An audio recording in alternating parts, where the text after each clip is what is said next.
ஏசாயா 55ஆம் அதிகாரம் 8, 9 வசனங்களை நாம் வாசிக்கலாம். என் நினைவுகள் உங்கள் நினைவுகள் அல்ல, உங்கள் வழிகள் என் வழிகளும் அல்ல. கர்த்தர் சொல்கிறார், பூமியை பார்க்கிலும் வானங்கள் எப்படி உயர்ந்திருக்கிறதோ அப்படியே உங்கள் வழிகளை பார்க்கிலும் என் வழிகளும், உங்கள் நினைவுகளை பார்க்கிலும் என் நினைவுகளும் உயர்ந்திருக்கிறது. கர்த்தருடைய பரிசுத்தமான நாமத்திற்கு மகிமை உண்டாவதாக. அநேக நேரம் தேவன் நம்மை நடத்துகிற பாதைகளை விளங்கிக் கொள்ளத்தக்கதான தேவ ஞானம் பரிசுத்த ஆவியினாலே நமக்கு அருளப்பட வேண்டும். அநேக நேரங்களிலே தேவன் நம் நடத்துகிற பாதை நமக்கு எதிரான ஒரு பாதையை போல தோன்றலாம். ஒரு காரியத்தை, நம்முடைய இந்திய தேசத்தில் நடந்த ஒரு காரியத்தை நான் உங்களுக்கு சொல்லட்டும். ஒரு 32 வயது நிரம்பிய ஒரு ஆண் மகனுக்கு 12 வயது நிரம்பிய ஒரு பெண் திருமணம் செய்து வைக்கப்படுகிறார். அந்த பெண்ணினுடைய 20வது வயதிலே அந்த பெண்ணுக்கு ஒரு பெண் குழந்தை பிறக்கிறது. பெண் குழந்தை பிறந்த காரணத்தினாலே அந்த கணவன் அந்த பெண்ணை கைவிட்டு அவளை துரத்தி விடுகிறான். கைவிடப்பட்ட அந்த பெண்ணுக்கு என்ன செய்வதென்று தெரியவில்லை, யாரையும் தெரியாது, என்ன பண்ணுவது என்று தெரியாது. வயிற்று பசி, தன் குழந்தையும் காப்பாற்ற வேண்டும். ஆகவே தெருவிலே அவள் பிச்சை எடுக்கிறாள். அப்படி பிச்சை எடுக்கிறதான வேளையிலே தன்னை போலவே அநேக கைவிடப்பட்ட குழந்தைகளை அவள் காண்கிறாள். அந்த கைவிடப்பட்ட குழந்தைகளை எல்லாம் அவள் ஆதரவாக தனக்கு சேர்த்து கொண்டு அந்த பிச்சை எடுக்கிற பணத்திலே அந்த பிள்ளைகளுக்கு செலவழித்து அந்த பிள்ளைகளை அவள் தன் குழந்தைகளாக ஏற்றுக்கொண்டு அந்த குழந்தைகளை அவள் பராமரிக்கிறாள். நாட்கள் செல்கிறது. இந்த குழந்தைகளில் பலர் IAS ஆகவும் டாக்டர்களாகவும் பெரிய கல்விமான்களாக இன்ஜினியர்களாக மாறுகிறார்கள். இந்த பெண் தன் வழியை ஒரு சாதனையாக மாற்றினார். இது கட்டுக்கதையோ கற்பனை கதையோ அல்ல. இந்த பெண்ணுடைய பெயர் சிந்துத்தாய் சபக்கல் என்பது அவளுடைய பெயர்.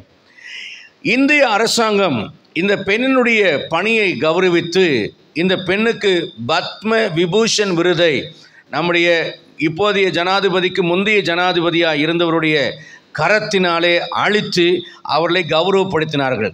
ஏறக்குறைய இந்த பெண்மணி, பிச்சை எடுக்கிற இந்த பெண்மணி, கைவிடப்பட்ட இந்த பெண்மணி, உலக அறிவில்லாத இந்த பெண்மணி, படிப்பறிவில்லாத இந்த பெண்மணி, யாருடைய ஆதரவும் இல்லாத இந்த பெண்மணி 1400 குழந்தைகளை அவர்கள் தத்தெடுத்து வளர்த்து டாக்டர்களாக, இன்ஜினியர்களாக, கலெக்டராக அவர்கள் மாற்றிருக்கிறார்கள்.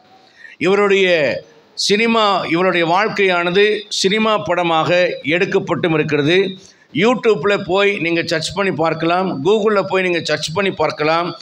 சிந்துத்தாய் சபக்கல் என்பவர் ஒரு பிச்சைக்காரராக தன்னுடைய வாழ்க்கையிலே கைவிடப்பட்ட நிலைமையிலே வழியோடு துவங்கின இவருடைய வாழ்க்கை இந்திய ஜனாதிபதியின் கையில் விருது வாங்குகிற பத்ம விபூஷன் விருது வாங்குகிற அளவிற்கு ஒரு உயர்ந்த நிலைக்கு கொண்டு போய் விட்டிருக்கிறது. அநேக நேரங்களிலே தேவன் நம்மை நடத்துகிற பாதை தெரியாது. இந்த பெண்ணை இந்த கணவன் கைவிடாவிட்டால், இந்த பெண்ணை கணவன் துரத்தி விடாவிட்டால், அல்லது இந்த பெண்ணுக்கு இந்த பெண் குழந்தை பிறந்திராவிட்டால் இன்றைக்கு இந்த பத்ம விபூஷன் விருதும் கிடைத்திருக்காது. இவர்கள் ஒரு சாதனையாளராகவும் மாறியிருக்கவும் மாட்டார்கள். ஆண்டவருடைய பாதை என்பது நம்மால் கிரகித்து கொள்ள முடியாத, நம்மால் அறிந்து கொள்ள முடியாத ஒரு பாதையாக இருக்கிறது. பிரசங்கி 11ஆம் அதிகாரம் 5ஆம் வசனம் சொல்கிறது, கர்ப்பவதியின் வயிற்றில் எலும்புகள் உருவாகும் விதம் அறியாதிருக்கிறது போல இவை எல்லாவற்றையும் செய்கிற தேவனுடைய செயலையும் நீ அறியாய் என்று வேதம் சொல்கிறது. அல்லேலூயா சொல்லலாமா?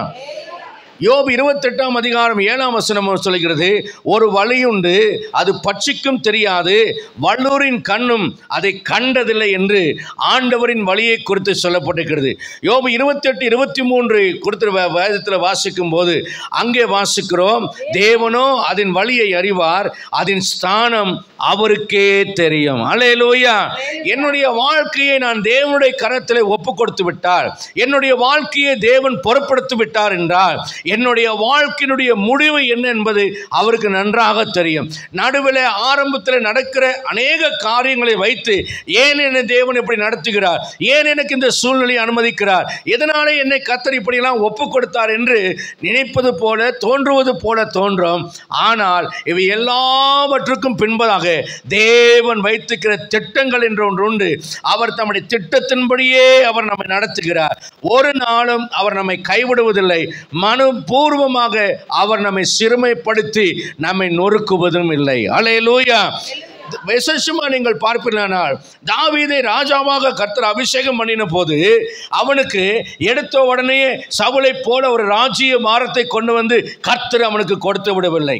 தாவீதுக்கு எதிராக, ராஜாவாக அபிஷேகம் பண்ணப்பட்ட தாவீதுக்கு எதிராக கர்த்தர் எதை வைத்திருந்தார் என்றால் ஒரு மிகப்பெரிய அரக்கனை சந்திக்கும்படியாக, கோலியாத்தை சந்திக்கும்படியாக கர்த்தர் வைத்திருந்தார். அல்லேலூயா. அதே போல யோசேப்பை அரண்மனைக்கு அழைத்து செல்வதற்காக கர்த்தர் ஒரு ஷார்ட்கட் வைத்திருந்தார். போத்திபார் வீட்டில் அவன் உயர்ந்தவனாக இருந்தான். அங்கே போத்திபார் பார்வோனுக்கு நெருக்கமானவனாக இருந்தார். அழகாக கொண்டு போயிருந்திருக்கலாம். ஆனால் தேவன் அந்த பாதையை தெரிந்து கொள்ளவில்லை. யோசேப்பை அரண்மனைக்கு கொண்டு போக, பார்வோனுடைய அரண்மனைக்கு அதிபதியாக்க, பார்வோனுக்கு கர்த்தனாகவும் தகப்பனாகவும் தேசம் அனைத்துக்கும் அதிபதியாக மாற்றுவதற்கு தேவன் அவனை அனுப்பின இடம் சிறைச்சாலை. நம்மால் விளங்கிக் கொள்ள முடியாத, நம்மால் கிரகிக்க முடியாத தேவனுடைய வழியாய் அதுவாயிருக்கிறது. மூன்றாவதாக நம்ம பார்க்கிறோம், எஸ்தர் ராஜாத்தியை அரண்மனைக்கு கொண்டு போய் கர்த்தர் வைத்தது. அவள் சுகமாய் 3 வேளையும் சாப்பிட்டு கொண்டு ஒரு ராஜாத்தியாக சிங்காரித்து கொண்டு நல்ல ஃபேஷியல் பண்ணி கொண்டு நல்ல புருவத்தை சீவிக்கொண்டு ஹை ஹீல்ஸ் போட்டு ஜாலியாக இருப்பதற்காக ஆண்டவர் அவளை அனுப்பவில்லை. ஆண்டவர் அரண்மனையிலே உபவாசிக்கும்படியாக, செத்தாலும் சாகிறேன் என்று தன் ஜீவனை பணையம் வைக்கும்படியாக ஒரு இன்செக்யூர், ஒரு பாதுகாப்பற்ற ஒரு சூழ்நிலையில தான் கர்த்தர் அவளை அங்கே வைத்திருந்தார். அல்லேலூயா. எதற்காக என்றால் தேவ திட்டம் அவளிடத்தில் நிறைவேறுவதற்காக, தேவ ஜனங்களுக்காக அவள் எல்லா பாடுகளையும் ஏற்றுக்கொள்ள முடியாக, தேவ ஜனங்களுடைய பிரதிநிதியாக கர்த்தர் அரண்மனையில் அவளை கொண்டு வைத்தார். மோசேயை ஆண்டவர் தலைவனாக தெரிந்து கொண்ட போது எடுத்தோடனே இது போல ஒரு ஸ்டேஜியோ அல்லது ஒரு 10,000 பேர் உட்காரக்கூடிய ஒரு ஸ்டேஜியோ கொடுக்கல. அவனை உடனே வனாந்தரத்துக்குத்தான் அனுப்பி வைத்தார். 40 ஆண்டு காலம் தான் தலைவன் என்பது அவன் என்றைக்கு உணர்ந்தானோ உடனே அவனை எங்க ப்ரமோஷன் பண்ணினார் என்றால் ஆடுகளை மேய்க்கிறதுக்கு வனாந்தரத்துக்கு அனுப்பி வைத்தார். மோசே நினைத்திருப்பான், ஜனங்களை விடுவிக்க பார்வோனுடைய சண்டை போட ஆண்டவர் என்னை அரண்மனையில் வைத்து ட்ரெயின் பண்ணாருன்னு சொன்னா 40 வருஷம் அரண்மனையில் என்னெல்லாம் கத்துக்கிட்டானோ அத்தனை வித்தையும் மறக்கிறதுக்கு 40 வருஷம் வனாந்தரத்துக்கு அனுப்பினார். எடுத்தோன்னே அவனை ஒரு தலைவனாய் மாற்றுவதற்கு ஒரு மிகப்பெரிய ஸ்டேஜை ஆண்டவர் கொடுக்கவில்லை. கிறிஸ்துவை எல்லாவற்றுக்கும் மேலாக உயர்த்துவதற்காக, கிறிஸ்துவை மகிமையோடு ஆண்டவர் பூமிக்கு அனுப்பவில்லை. அவர் யார் என்றே தெரியாத கன்னி மரியாளின் பிள்ளையாக, புருஷன் அறியாத தகப்பன் பேர் இல்லாத ஒரு குழந்தையாகத்தான் இந்த பூமியில் அவர் அனுப்பப்பட்டிருந்தார். சங்கீதங்களின் புத்தகத்தை மறைக்கப்பட்ட கிறிஸ்துவின் வரலாறு என்ற நிலையில் ஒருத்தர் பேசினதை நான் கேட்டேன். அப்பொழுது அவர் எழுதுகிறார், என் தாயின் பிள்ளைகளுக்கு நான் அந்நியனுமானேன். சங்கீதம் புத்தகத்தில் ஆண்டவரை குறித்த தீர்க்கதரிசன வசனம். அப்படியானால் ஆண்டவருக்கு அப்புறம் பிறந்த அவருடைய தம்பிமாரும் சகோதர சகோதரிகளுக்கும் அவங்களுக்கு தெரியும், எங்களுக்கு அப்பா யோசேப்பு, ஆனால் எங்கள் அண்ணனுக்கு அப்பா யாருன்னே தெரியாது. ஏனென்றால் இது ஒரு ஒழிக்கப்பட்ட ஒரு விஷயம் அல்ல, இது வெளிப்படுத்தப்பட்ட விஷயம். இன்றைக்கு உலகம் முழுவதிலேயும் கன்னி மரியாளின் குமாரன் என்று அவர் அறியப்படுகிறார். ஆகவேதான் கிறிஸ்துவ மத விரோதிகள் அதை கேவலமாக சொல்லுகிற காரியத்தை பார்க்கிறோம். ஆனால் தேவனுடைய வழி, அவர் ஆவியானவராலே அவர் உற்பத்தி ஆக வேண்டும் என்று கர்த்தர் வைத்திருந்தால் எல்லாரும் அறிந்த வழியிலே ஆண்டவர் பிறக்கவில்லை. அல்லேலூயா. இதுதான் தேவனுடைய வழி, இதுதான் தேவனுடைய யோசனை. சுக வாழ்க்கை, அநேகர் இன்னைக்கு ஆலயத்துக்கு வந்த உடனே அவர்களுக்கு நிறைய ப்ராமிஸ் கொடுக்கிறார்கள். நிறைய சபைகள், நிறைய ஊழியங்கள் தேவன் வைத்திருக்கிற பாதையை விட்டு விலகி விட்டன. ப்ராஸ்பரிட்டியை மட்டும், செழிப்பை மட்டும், பாசிட்டிவிட்டியை மட்டும், சாத்தியமாகிற விஷயங்களை மட்டும் பேசுகிறார்கள். ஆனால் இருளை எதிர்கொள்வது எப்படி, பிரச்சனைகளை எதிர்கொள்வது எப்படி, தாழ்ச்சியான நேரங்களில் நான் மனரமியமாக இருப்பது எப்படி, போராட்ட காலங்களிலே கர்த்தருக்குள் நான் விசுவாசமாக இருப்பது எப்படி, கொஞ்சம் மாவும் கொஞ்சம் எண்ணெயும் இருக்கும் பொழுது நான் எப்படி செயல்பட வேண்டும் என்பதை குறித்து யாரும் போதிக்கவில்லை. என் ஜீவனுக்கு உண்டான 2 காசு தான் இருக்கிறது என்று சொல்லும் போதும் அது விசுவாசத்தோடு கர்த்தருக்கு என்று விதைக்க போதிக்கப்படவில்லை. அல்லேலூயா.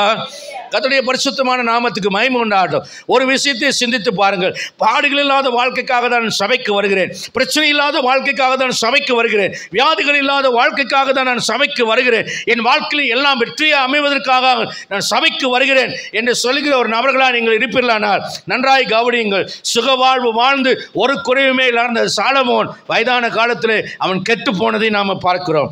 சேஷ்ட புத்திர சுதந்திரத்தை பெற்றுக்கொண்டு ஏசா எல்லா தகுதிகளுக்குரியவனாய் பிறந்த ஏசாவுக்கு ரட்சிப்பில்லாமல் போனதை நாம் பார்க்கிறோம். லோத்தின் மனைவியும் லோத்தும் செழிப்பான தேசத்தை தெரிந்து கொண்டிருந்தாலும் லோத்தின் மனைவி உப்புத்துணாக்கப்பட்டாள். ஆனால் அவருடைய பிள்ளைகள் ஒரு மோசமான சந்ததிகளுக்கு அவர்கள் பெற்றோராய் மாறி போனார்கள். தேவன் வெறுக்கிற அருவருக்கிற ஒரு சந்ததிகளாக மாறி போனார்கள், செழிப்பை தேடி போனவர்கள். அதே போல இயேசுவுக்கு பின்னாலே நடந்தவர்கள் எல்லாம் தங்களுக்கு ஒரு சொந்தமானது எல்லாவற்றையும் விட்டுவிட்டு சென்றார்கள். ஆனால் யூதாசோ இயேசுவை வைத்து பணம் சம்பாதித்தான். 30 வெள்ளிக்காசை உடையவனாக இருந்தான். அவன் சாகும்போது 30 வெள்ளிக்காசுக்கு சொந்தக்காரனாக இருந்தான். இயேசுவுக்கு பின்னால் போனவர்கள் எல்லாம் காசை இழந்தார்கள், சொத்தை இழந்தார்கள். ஒருவன் எனக்கு பின்னே வர மனதாக இருந்தால் உனக்கு உண்டானதெல்லாம் விட்டு தரித்திருக்கோடு பின்பை பின்பற்றி எம்டி ஹேண்ட்ஸோட வெறுமையான கரத்தோடு எனக்கு பின்னாலவே என்று சொன்னார். ஆனால் யூதாஸ் காரியத்தோ இயேசுவை வைத்து 30 வெள்ளிக்காசு சம்பாதித்தான். அன்பானவர்களே, ஊழியத்தில் காசு சம்பாதிக்கிற ஒரு ஊழியங்கள் உண்டு. அதனால தான் நான் என்றைக்குமே நான் சபையை கட்டும்போது கூட டொனேஷன் கேட்கணும், அது ரசீது கொடுங்கன்னு கேட்டாங்க. எனக்கு மனதே இல்லை. என் தாயாருடைய வற்புறுத்தலுக்காக சபையில் சில வற்புறுத்தலுக்காக அடித்தேன். ஆனால் அதில் ஒன்றும் பெருசாக பணம் வரல. ஒரு 15,000 ரூபாய் தவிர வேறு எந்த பணம் வரல. அதில் எனக்கு உடன்பாடும் இல்லை. சிலர் சொல்லுவாங்க, எனக்கு அங்கிருந்து வந்துச்சு, இங்கிருந்து வந்துச்சு, அங்கே கேட்டு அந்த தொழிலதிபரை பார்த்தேன், இவங்களை பார்த்தேன், எல்லாம் கொடுத்தாங்க. நான் யாரையும் பார்க்கல, நான் இயேசுவையும் பரலோகத்தையும் மட்டும் பார்த்தேன். கர்த்தர் எல்லா தேவைகளையும் சந்தித்தார். அல்லேலூயா. இந்த ஊழியத்துக்காக நான் யாரிடத்துல இதுவரைக்கும் டொனேஷனையோ நம்முடைய சபை விசுவாசிகளிட யார்கிட்டையாவது கையேந்த சொல்லி நான் எங்கேயுமே சொல்லலை. நாம் ராஜாவின் பிள்ளைகள், நம்முடைய ராஜாவிட்ட மட்டும்தான் நாம் கையேந்த வேண்டும். அல்லேலூயா, அல்லேலூயா. அப்போ யூதாஸ் வெள்ளிக்காசுக்கு சொந்தக்காரனாக இருந்தான். அவனுடைய முடிவு என்ன ஆயிற்று? நினைத்ததெல்லாம் கைகூடின ஆமான் அரண்மனையில் என்னை பார்க்கலும் யாரை ராஜா கனம் என்னும் விரும்புவார் என்று நினைத்தான். ஆனால் அவனுடைய முடிவு என்ன ஆயிற்று? என் அன்பான கர்த்தருடைய பிள்ளைகளே, நாம் எல்லாமே நமக்கு சாதகமாக நடந்து விட வேண்டும், எல்லாவற்றிலும் நான் வெற்றி அடைந்து விட வேண்டும், எல்லாவற்றிலும் நான் ஜெயம் அடைந்து விட வேண்டும், எல்லாவற்றிலும் நாம் உயர்ந்து விட வேண்டும் என்று நினைக்கக்கூடாது. நான் எல்லாவற்றிலையும் தேவனுடைய திட்டத்தின்படி நான் நடந்து செல்கிறேனா என்பதை நாம் பார்க்க வேண்டும். ஏனென்றால் God has risen them from dust. ஆண்டவர் தூசியிலிருந்தும் புழுதியிலிருந்தும் நம்மை உயர்த்த ஆண்டவர் வல்லவராகிறார். God give them a beautiful headdress instead of as a சாம்பலுக்கு பதிலாக தேவன் நமக்கு சிங்காரத்தை கொடுக்கிறவராக இருக்கிறார். ஏசாயா 61ஆம் அதிகாரம் 3ஆம் வசனத்திலே வாசிக்கிறோம். அதில் துயரத்துக்கு பதில் ஆனந்த தைரியத்தையும் ஒடுங்கின ஆவிக்கு பதிலாக துதியினுடைய கொடுக்கவும் ஆண்டவர் இயேசு இந்த பூமிக்கு வந்ததாக தீர்க்கதரிசன புத்தகங்களிலே நாம் வாசிக்கிறோம். ஏசாயா 61ஆம் அதிகாரம் 4ஆம் வசனம் சொல்கிறது, இப்படிப்பட்டவர்கள் பாழாய் கிடந்தவர்களை நெடுநாளாய் பாழாய் கிடந்தவர்களை கட்டி பூர்வமானதை நிர்மூலமானதை எடுப்பித்தது, பூர்வத்தில் நிர்மூலமானதை எடுப்பித்து தலைமுறையாய் இடிந்து கிடந்த பாழான பட்டணங்களை புதிதாக கட்டுவார்கள். நீ சோதிக்கப்படுகிறீர்கள், நீங்கள் உடைக்கப்படுகிறீர்கள், நீங்கள் முறிக்கப்படுகிறீர்கள், நீங்கள் அவமானப்படுத்தப்படுகிறீர்கள், நீங்கள் இழப்புக்கு சொந்தக்காரராக மாறுகிறீர்கள், நஷ்டமடைகிறீர்கள், ஆண்டவர் நாமத்தினாலே பல பாடுகளை படுகிறீர்கள். ஆனால் உங்களை கொண்டு பாழானவைகளை கர்த்தர் கட்டுவார். தலைமுறையாக பாழாய் கிடக்கிறவர்களையும் இடிந்து போனவர்களையும் கட்டுகிற தேவ மனிதனாய் தேவ மனுஷியாய் கர்த்தர் உங்களை ஆசீர்வதிப்பார். எபிரேயர் 11ஆம் அதிகாரம் 31ஆம் வசனம் சொல்லுகிறது, தேவனுடைய கரத்தின் கிரியைகள், அவருடைய வழி, அவருடைய யோசனை, ஒரு மனிதனுடைய சாம்பலை அவர் எப்படி சிங்காரிக்கிறார் என்று வேதம் சொல்லுகிறது. மத்தேயு 1ஆம் அதிகாரம் 5ஆம் வசனத்திலே கிறிஸ்துவின் அட்டவணையை, பிதாக்களுடைய அட்டவணையை வாசிக்கும் போது அங்கே வாசிக்கிறோம், சல்மோன் போவாசை ரூத்தினிடத்திலே பெற்றான் என்று வாசிக்கிறோம். எபிரேயர் 11ஆம் அதிகாரத்தில் வாசிக்கும் போது இந்த ராகாப் என்பவர் வேசி என்று வாசிக்கிறோம். ராகாப் சல்மோன் போவாசை ராகாபின் இடத்தில் பெற்றான். நான் மாற்றி சொல்லிட்டேன்னு நினைக்கிறேன். சல்மோன் போவாசை ராகாபின் இடத்தில் பெற்றான். எபிரேயர் 11ஆம் அதிகாரம் 31ஆம் வசனம் சொல்கிறது, அங்கே ராகாப் என்னும் வேசி வேவுக்காரரை ஏற்றுக்கொண்டு விசுவாசத்தினால் ஏற்றுக்கொண்டு விசுவாசிக்காத மக்களுடைய சங்காரமாகாதிருந்தாள். அல்லேலூயா. நல்லவர் அல்லேலூயா சொல்லுங்களேன். ராகாப் ஒரு வேசி. அநேக ஆண்கள் அவளிடத்தில் பிரவேசித்திருப்பார்கள். அவள் அருவருக்கப்படத்தக்கவளாக இருப்பாள். ஒரு தேசத்தில் தள்ளி வைக்கப்பட்டவளாக இருப்பாள். ஒரு தேசமே அழிவதற்கு காரணமாக அவள் மதில் மேலே குடியிருந்தாள். மதில் என்பது ஒரு பாதுகாப்பை குறிக்கிறது. பாதுகாப்பான மதில் சுவரிலே பாதுகாப்பற்ற நிலைமையில் வாழ்கிற ஒரு வேசி வாழ்கிறாள். ஆனால் இவளால் ஒரு பட்டணம் இடிந்து போனாலும் இவளால் கிறிஸ்துவின் சந்ததி உற்பத்தி ஆவதற்கு கர்த்தர் இவளை தெரிந்து கொண்டார். இவளுடைய சாம்பல்களை ஆண்டவர் விசுவாசத்தினாலே சிங்காரித்தார். அல்லேலூயா, அல்லேலூயா. இவள் கிறிஸ்துவனுடைய மூதாதையரின் தாயாக இவள் விளங்கும்படியாக கர்த்தர் அவளை ஆசீர்வதித்தார். ரூத்தை வாசிக்கிறோம். லோத்தின் சந்ததியிலே தகப்பனுக்கும் மகளுக்கும் இடையிலே பிறந்த ஒரு சந்ததியிலே வந்த பரம்பரையை சேர்ந்தவர். 3ஆம் 4ஆம் தலைமுறை மட்டும் கர்த்தருடைய சபைக்கு அவர்கள் உட்படல் ஆகாது என்று வேதம் தெளிவாக சொல்லியிருக்கிறது. ஆனால் இப்படி தகுதியற்ற சாம்பலாய் கிடந்த பாழாய் கிடந்த ரூத்தினுடைய வாழ்க்கையிலே கர்த்தர் அவளை ஆசீர்வதித்து அவளுக்கு ஒரு 2ஆம் பாகத்தை கர்த்தர் எழுப்பினார். அவளுடைய பிளாஷ்பேக் மோசமானது. கணவன் இறந்து விட்டார், மாமனார் இறந்து விட்டார். அவளை அண்டி பிழைக்கக்கூடிய நகோமியாகிய மாமியாரும் கையாலாகாத ஒரு கிழவியாக மாறிவிட்டார். அவளே சொல்கிறார், என்னை பின்பற்றுகிறதுனால உனக்கு ஒரு நம்பிக்கையும் இல்லை என்று சொல்கிறார். ஆனால் நம்பிக்கையற்ற நிலைமையில வாழ்கிற, தேவனால் புறக்கணிக்கப்பட்ட தகுதியில வாழ்கிற இந்த மோவாபிய ஸ்திரீயாகிய ரூத்தினுடைய வாழ்க்கையில கர்த்தர் அவளுக்கு இன்னொரு 2ஆம் பாகத்தை வைத்திருப்பார். ஆனால் உன்னுடைய 1ஆம் பாகம் எப்படிப்பட்டதா இருந்தாலும் தேவன் இந்த காலவெளியில சொல்கிறார், உன்னுடைய வாழ்க்கையில உனக்கு வாழக்கூடிய 2ஆம் பாகத்தை வைத்திருக்கிறார். உன் 1ஆம் பாகம் சாம்பலாய் இருந்தாலும் உன் சாம்பலை 2ஆம் பாகத்தில் கர்த்தர் சிங்காரமாய் மாற்றப் போகிறார். மத்தேயு 1ஆம் அதிகாரம் 6ஆம் வசனம் சொல்கிறது, தாவீது உரியாவின் மனைவியாய் இருந்தவரிடத்தில் சாலமோனை பெற்றாள் என்றார். யூடியூப்ல பார்த்தேன், பத்சேபாள் நல்லவள், தாவீது பொல்லாதவன், ஆகையால் பத்சேபாளுக்கு தேவன் இரக்கம் பாராட்டினார் என்று சொல்லி வாசித்தேன். எனக்கு அந்த கருத்தோடு ஒத்துப்போக முடியவில்லை. ஏன் ஒத்துப்போக முடியவில்லை? ஏற்கனவே மூதாதையரில் ஒரு உதாரணத்தை கர்த்தர் வைத்திருக்கிறார். சாராள் முக்காடு போடலை. அவளுடைய அழகை பார்த்து பார்வான் ஒரு தடவை கொண்டு போயிட்டான். அதனால தான் ஆகாரம் ஒட்டிட்டு வந்தா. அது குடும்ப வாழ்க்கையில் ஆபிரகாமுக்கு சாராளுக்கு நடுவில் பிரச்சனைன்னு ஒரு சம்பவத்தை ஆவியானவர் எழுதி வைத்திருக்கிறார். 2வது, இவளை ஆண்டவர் பியூட்டி குயின் ஆக்கினதுக்கு அப்புறம் கிளவியானா, ஆனால் வாக்குத்தத்தினால அவள் ஆசீர்வதிக்கப்பட்டால் 2ஆம் பாகத்தில் அவள் அழகு உள்ளவளை கண்டு அபிமெலேக்கு ராஜா ஜன்னல் வழியை எட்டி பார்த்து அவள் மேலே ஆசைப்பட்டு அவளை தன் அரண்மனைக்கு கொண்டு போகிறான்.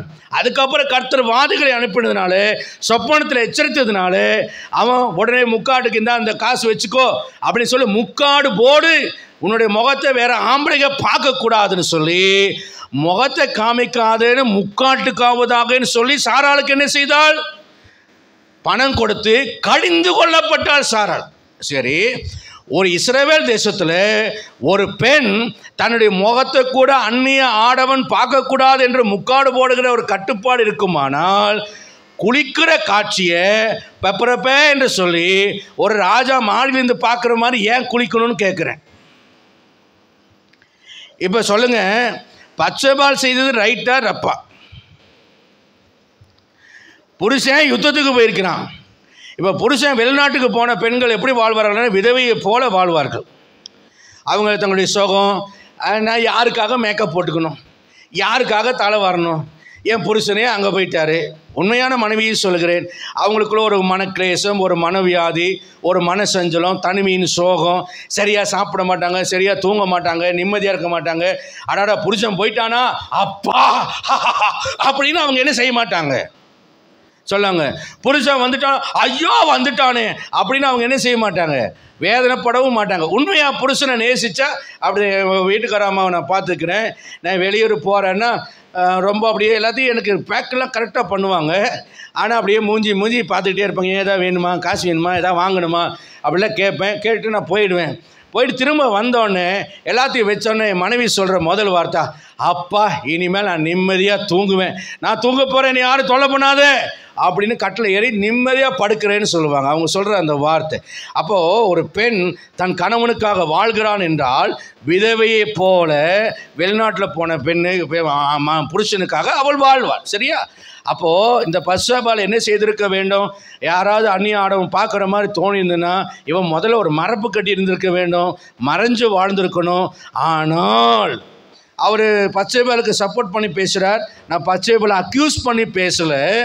ஆனால் என்னால் ஒரு அடுத்த நபர் இடரல் அடையக்கூடாது என்று வாழ்கிற வாழ்க்கையை ஒரு ஆணும் கை கொள்ளணும், ஒரு பெண்ணும் கை கொள்ளணும். ஏனென்றால் ஒரு ஆண் பார்ப்பதினாலே சபலப்படுகிறவன், ஒரு பெண் தீண்டுவதினாலே சபலப்படுகிறவள். ஆகவே பார்க்கிறதுலையே சபலப்படுகிற ஒரு ஆணுக்கு முன்பதாக இந்த பத்சேபாள் கொஞ்சம் கவனமாக இருந்திருந்தால் தாவீது விழுந்திருக்க வாய்ப்பில்லாமல் போயிருந்திருக்கலாம். அல்லது தாவீது தவறான காரியங்களுக்கு இணங்கும்படி வற்புறுத்தினாலும், என்னை கொன்னாலும் சரி, என்னை வெட்டினாலும் சரி, நீ தானியேல் சாத்ராக் மேஷாக் சொல்கிறாங்க இல்லையா ராஜா கிட்ட, நீ எவ்வளோ பெரிய ராஜாவாக இருந்தா என்ன, எந்த பெரிய கொம்பாக இருந்தா என்னையா, தேவன் தப்புவிப்பார், தப்புவிக்க வல்லவராக இருக்கிறார். தப்புவியாமற் போனாலும் நாங்கள் உடன்பட மாட்டோம்னு என்ன செய்திருக்கணும்? பத்சேபாள் சொல்லியிருந்திருக்க வேண்டும். என்றாலும் பத்சேபாளையும் கர்த்தர் மன்னித்தார். பத்சேபாளுடைய வாழ்க்கையை கர்த்தர் மன்னித்தார். அவளுடைய அசிங்கத்தை, அவளுடைய சாபத்தை, அவளுடைய சாம்பலை, அவருடைய முதல் குழந்தை தேவ வார்த்தையின்படி அடிக்கப்பட்டாலும் இரண்டாவது குழந்தை சாலமோனை கர்த்தர் சிங்காசனத்தில் உயர்த்தி வைத்து ஆசீர்வதித்தார். அடுத்த காரியம், நான்காவது காரியத்தை சொல்லி கடந்து போகிறேன். யோபின் மனைவி அவள் சொல்கிறாள், நல்லா இருக்கிற நேரத்தில் புருஷனை புகழ்ந்து அப்படியே ஜால்ரா போட்டுட்டு எங்கள் வீட்டுக்காரரை போல ஒரு வீட்டுக்காரர் இருக்கிறாரா அப்படின்னு தூக்கி கொண்டாடினாள். ஆனால் எல்லாமே யோபை விட்டு போனோன்னே, புத்தி கட்டவனே, பைத்தியக்காரா, இன்னுமா ஆண்டருக்கு நன்றி சொல்லிட்டு இருக்கிற, தேவனை தூசிச்சு ஜீவனை விடுன்னு சொன்னா. ஆனால் அவளை டைவர்ஸ் பண்ணாமல் ரெட்டிப்பாய் கர்த்தர் ஆசீர்வதித்த பொழுது அந்த மனைவியை நேசித்து அந்த மனைவியோடு வாழ்ந்து திரும்பவும் 10 குழந்தைகளை ஆண்டவர் யோபு பெற்றெடுத்தார். ஆண்டவர் அவளுக்கு மன்னிப்பையும் ஒரு மறுவாழ்வையும் யோபின் மனைவிக்கு கர்த்தர் கொடுத்தார். இந்த காலவெளியில் கூட நீங்கள் அப்படி குறைவுள்ள நபர்களாக இருந்தாலும் உங்களுக்கு மன்னிப்பையும் மறுவாழ்வையும் தருவதற்கு தேவன் வல்லவராக இருக்கிறார். 1 நாளாகவும் 2ஆம் அதிகாரம் 4ஆம் வசனத்திலையும் மத்திய 1ஆம் அதிகாரம் 3ஆம் வசனத்திலையும் நம்ம வாசிக்கும் போது யூதாவின் மருமகள் அவருடைய புருஷன் துன்மார்க்கனான கர்த்தர் அடிக்கிறார். 2வது ஒருத்தனை கல்யாணம் கட்டி கொடுக்குறான், அவனும் தவறு செய்ததுனால கர்த்தர் அவனை கொள்கிறார். 3வது பையனும் செத்து போயிடுவான்னு சொல்லி அவனுக்கு கட்டி கொடுக்காம அவங்க அம்மா வீட்டுக்கு அனுப்பி வைத்துட்டார். ஆனால் அப்படி போன அவள் தன் மாமனாராலை கர்ப்பவதி ஆகிறாள். அவளுடைய வாழ்க்கையும் 2ஆம் பாகத்தை கர்த்தர் ஆசீர்வதித்து இந்த யூதாவினுடைய சந்ததியாக கர்த்தர் அவர்களை ஆசீர்வதிக்கிறதை நாம் பார்க்கிறோம். அல்லேலூயா. ஒருவேளை உங்கள் ஃப்ளாஷ்பேக் அசிங்கமானதாக இருக்கலாம், உங்கள் ஃப்ளாஷ்பேக் அருவருப்பானதாக இருக்கலாம், உங்கள் ஃப்ளாஷ்பேக் சாட்சியற்றதாக இருக்கலாம். உங்களுடைய பழைய வாழ்க்கை ஒருவேளை 50 வயது ஆயிடுச்சுன்னு வச்சுக்கோங்க, 50 வருஷத்துக்கு முன்னால் உங்கள் வாழ்க்கை ரொம்ப மோசமானதாக இருக்கலாம். ஆனால் கர்த்தர் சொல்கிறார், இந்த நாளிலே இந்த காலவெளியில் இவர்களது பெண்மணிகளுடைய வாழ்க்கையில் ஆச்சரியமான மாற்றங்களை அதிசயமான கிரியைகளை உண்டு பண்ணின தேவனுடைய கர்த்தர் உங்கள் வாழ்க்கையும் அவனமாக சாட்சியாக ஆசீர்வாதமாக மாற்ற, உங்கள் சாம்பல்களை சிங்காரிக்க, உங்கள் அருவருப்புகளை, உங்கள் அசிங்கங்களை, உங்களுடைய நிந்தைகளை, உங்கள் அவமானங்களை மாற்றி உங்களை மறுரூபப்படுத்த ஆண்டவருடைய ஆவியானவர் வல்லவராய் இருக்கிறார். அல்லேலூயா. நீங்கள் உணர்ந்த கோலாய் இருந்தாலும் தேவ சமூகத்தை உங்களை அர்ப்பணிக்கிறதான இந்த வேளையில் உங்களை கர்த்தர் பூத்து காய்த்து கனி கொடுக்க வைக்கும்படியாய் வேறில்லாமல் தேவ சமூகத்தில் ஒரே இரவில் அதிசயங்களை செய்த ஆண்டவர் அவருடைய வழி ஆராய்ந்து முடியாதது.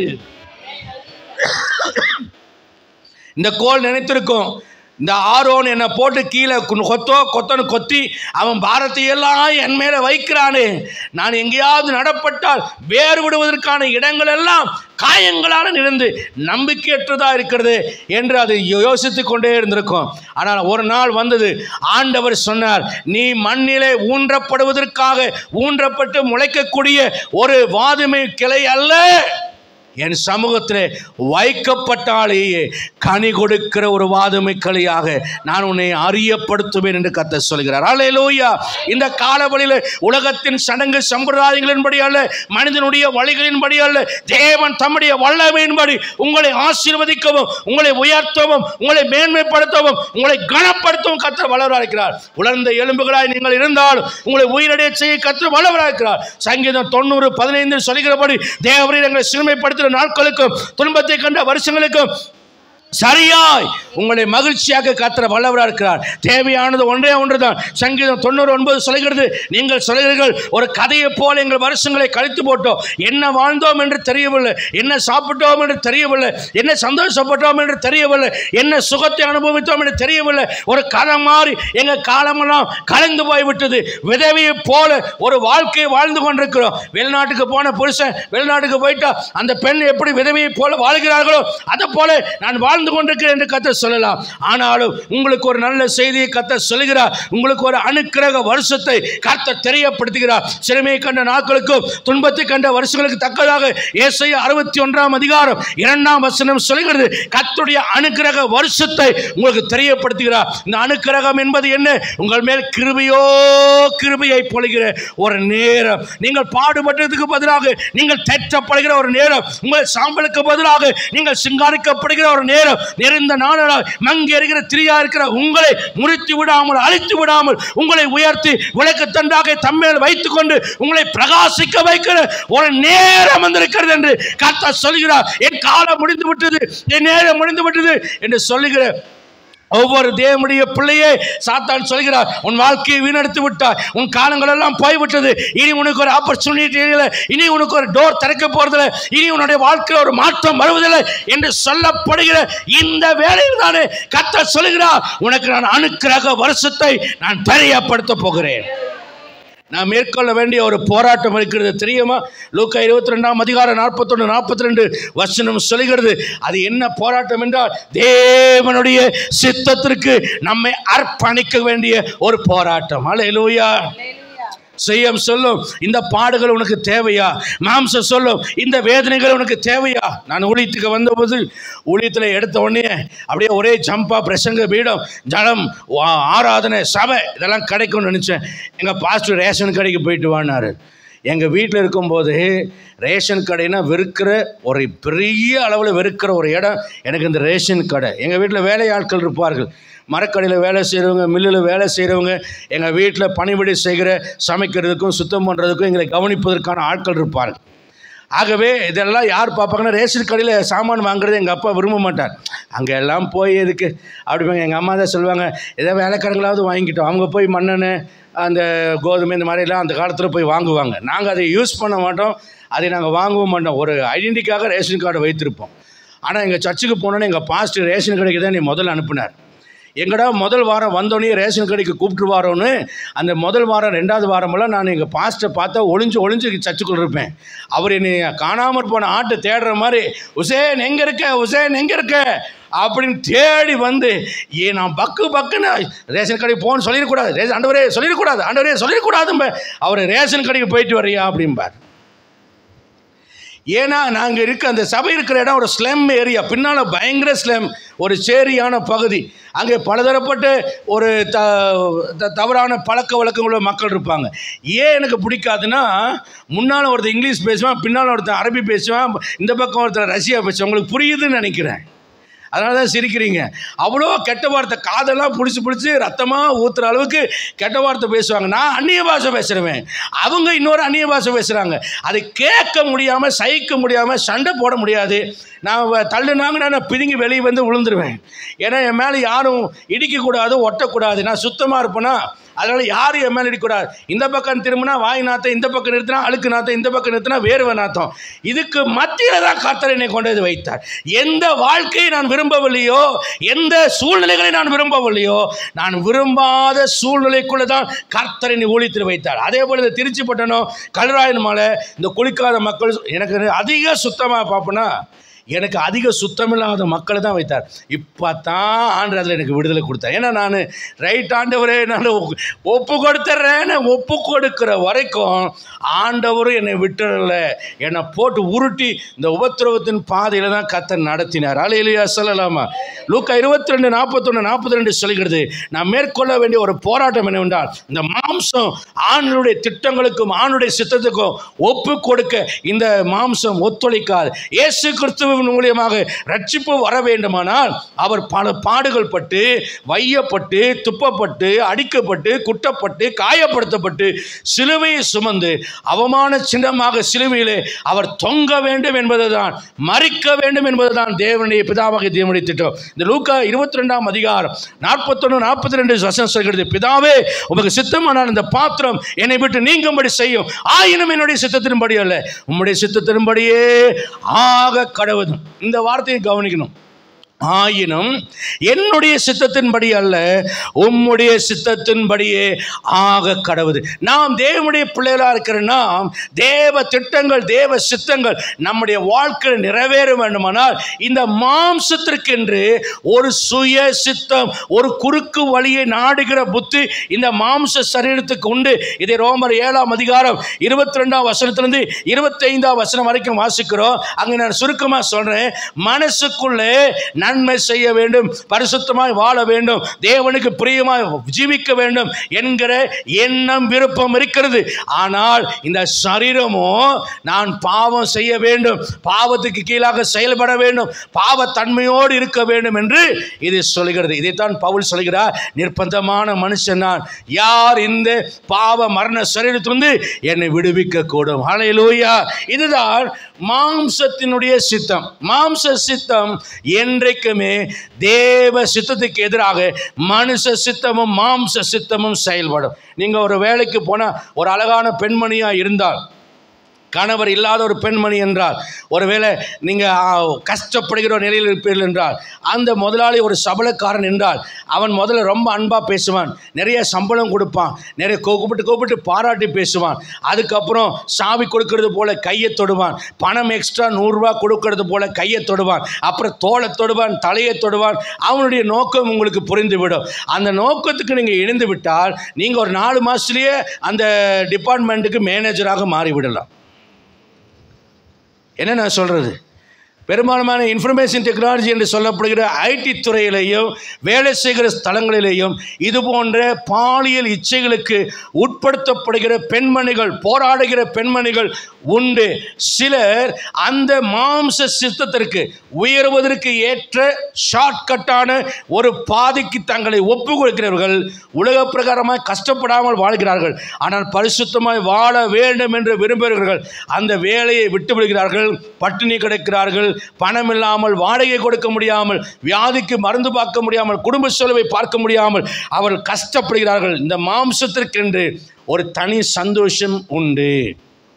இந்த மாம்ச சந்தோஷத்தை நாம் சிலுவையிலே அறைந்தால்தான், மாம்ச சந்தோஷத்தை நாம் வெறுத்தால்தான் நாம் ஆசீர்வதிக்கப்பட முடியும். இந்த மாம்சம் எதிரெல்லாம் சந்தோஷப்படுகிறது என்றால் பிளஸஸ் ஆஃப் பிராஸ்பரிட்டி, அதாவது செழிப்பிலே சந்தோஷப்படுகிற ஒரு மாம்சம். ஆதியாகமம் 14:22 நம்ம வாசிக்கும் போது சோதமின் ராஜா ஆபிரகாமை பார்த்து சொல்றான், ஜனங்களை எனக்கு தாரும், பொருட்களை எல்லாம் நீர் எடுத்துக்கொள்ளும். உடனே அங்கே ஆபிரகாம் சொல்கிறார், ஆபிரகாமை ஐஸ்வர்யனாக்கினேன் என்று நீ சொல்லாதபடிக்கு ஒரு பாதரட்சியாகிலும் பாதரட்சியின் வாரையாகிலும் நான் எடுத்துக்கொள்ள மாட்டேன். அதே போல் ஆதியாகமம் 13:10 பார்த்தீங்கன்னா லோத்துக்கும் ஆபிரகாமுடைய மந்தை மேய்ப்பருக்கும் இடையில ஒரு ஆர்கியூமெண்ட் வருகிறது. இப்போ செழிப்பான இடம் சோதோம் கொமோரா போகிற வழி தெரிகிறது, ஏதேன் தோட்டத்தை போல தெரிகிறது. ஆனால் ஆபிரகாம் ஃபர்ஸ்ட் சாய்ஸை யாருக்கு கொடுக்கிறார் என்றால் தேர்ந்தெடுக்கிற உரிமையை லோத்துக்கு கொடுக்கிறார். கண்களை ஏறிட்டு பார்க்கிறான், செழுமையான வளமான பூமியாகிய சோதோம் கொமோராவை அவன் செலக்ட் பண்ணுகிறான். Places of prosperity. நீங்கள் பணக்காரனாக வேண்டும், 100 நாளில் கோடீஸ்வரன் ஆவது எப்படி? கோடீஸ்வரன் ஆக மாட்டீங்க, தெருக்கோடிக்கு வேணால் வந்துடுவீங்க. இன்னைக்கு நிறைய பேருக்கு பணக்காரனாக வேண்டும் என்கிற ஆசைகளினாலே மனிதரை சேதமும் மதிகேடுமான இச்சையில விளைவிக்கிற பலவிதமான பாவங்களில் விழுகிறார்கள் என்று 1 தீமோத்தேயு 6ஆம் அதிகாரத்தில் நம்ம வாசிக்கிறோம். என் அன்புக்குரிய அருமையான கர்த்தருடைய பிள்ளைகளே, பிளஸஸ் ஆஃப் ப்ராஸ்பரிட்டி இது ஆண்டவருடைய சித்தத்துக்கு எதிராக இருக்கிறது. இது மாம்ச சித்தமாக இருக்கிறது. இரண்டாவதாக நம்ம பார்க்கிறோம் பிளஸஸ் ஆஃப் சக்சஸ். 26ஆம் அதிகாரம் ஆதியாகமம் 19-22 வசனம் வரைக்கும் வாசிக்கும் போது ஒரு இடத்துல ஈசாக்கின் வேலைக்காரர் துறவு தோன்றாங்க. அதுக்கு முன்னால் ஆபிரகாம் தோண்டின துறவுகளை தூர்த்து போட்ட அந்த துறவுகளை பெலிஸ்தர் தூர்த்து போட்ட துறவுகளை திரும்பவும் தோண்டுகிறார்கள். அதுக்கு அடுத்தது புதுசாக ஒரு துறவை தோண்டுகிறாங்க.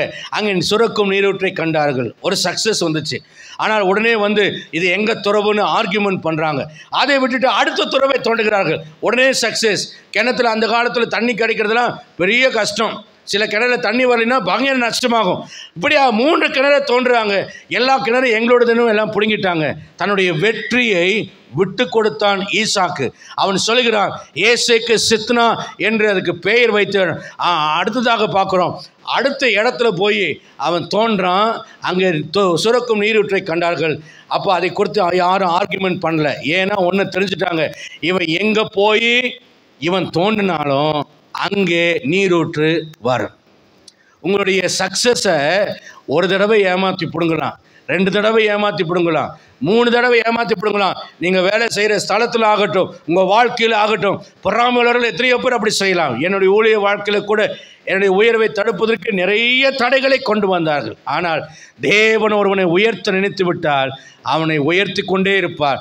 யோசேப்பை மட்டம் தட்டணும்னு நினைச்ச அந்த பாதை தான், அவனுடைய வெற்றியை தடுக்க நினைத்த அந்த பாதைகள் தான் அவனை உயர்த்துவதற்கு ஏதுவான பாதைகளாக இருந்தது என்பதை மறந்துடக்கூடாது. ஆனால் மாம்சம் சொல்லும், நான் எப்படி என்னுடைய வெற்றியை விட்டு கொடுப்பது, என்னுடைய தோல்வியை நான் எப்படி ஒப்புக்கொள்வது, இல்லை நான் தோற்கவில்லை, நான் வெற்றியை விட்டு கொடுக்க மாட்டேன். Places of success. ஆனால் கிறிஸ்துவை நிமித்தம் நாம் தோல்வி அடைவதற்கு நம்மை ஒப்பு கொடுக்க வேண்டும், விட்டு கொடுக்க ஒப்பு கொடுக்க வேண்டும். மூன்றாவது places of pleasant and secure life.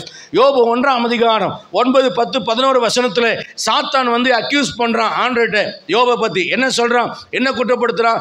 நீர் அவன் கையின் கிரிகளை ஆசீர்வதிக்கிறீர், தேசத்தில் அவனுடைய சம்பத்து பெருகிட்டு பிள்ளை குட்டியோடு ரொம்ப சந்தோஷமாக சவிக்கியமாக வாழ்கிறான், அவனை தொட முடியாமல் வேலை எடுத்து வைத்து ஒரு பரம பாதுகாப்பை தந்திருக்கிறீர், ஆகவே அவன் தந்தானே துதிப்போமே அப்படின்னு அவன் பாட்டு பாடி கொண்டாடிட்டு இருக்கிறான். நீர் எல்லாத்தையும் புடுங்குவீரானால் அப்பா அவன் துதிப்பானா பாரும் என்று அவன் சொல்கிறான். Places of pleasant and secure life. நான் பாதுகாப்பாக இனிமையாக இன்பமாக வாழ்கிற ஒரு வாழ்க்கையைத்தான் இந்த மாம்சம் விரும்புகிறது. ஊழிய பாதையில் நான் நிறைய நேரத்தில் நான் நினைப்பேன், என்னத்தடா வாழ்க்கையில் நம்ம சுகத்தை கண்டோம், சின்ன வயசுலேருந்து கஷ்டப்படுறோம், இப்போவும் நாங்கள் கஷ்டப்படுறோமே. இந்த வசனத்தை வாசிக்கும் போது, இந்த காரியத்தை தியானிக்கும் போது நான் ஆண்டருக்கு நன்றி சொன்னேன். கஷ்டம் 100 மடங்கு கஷ்டம் இருந்தாலும் கர்த்தர் நம்மோடு இருந்தால் போதுமானது. அல்லேலூயா.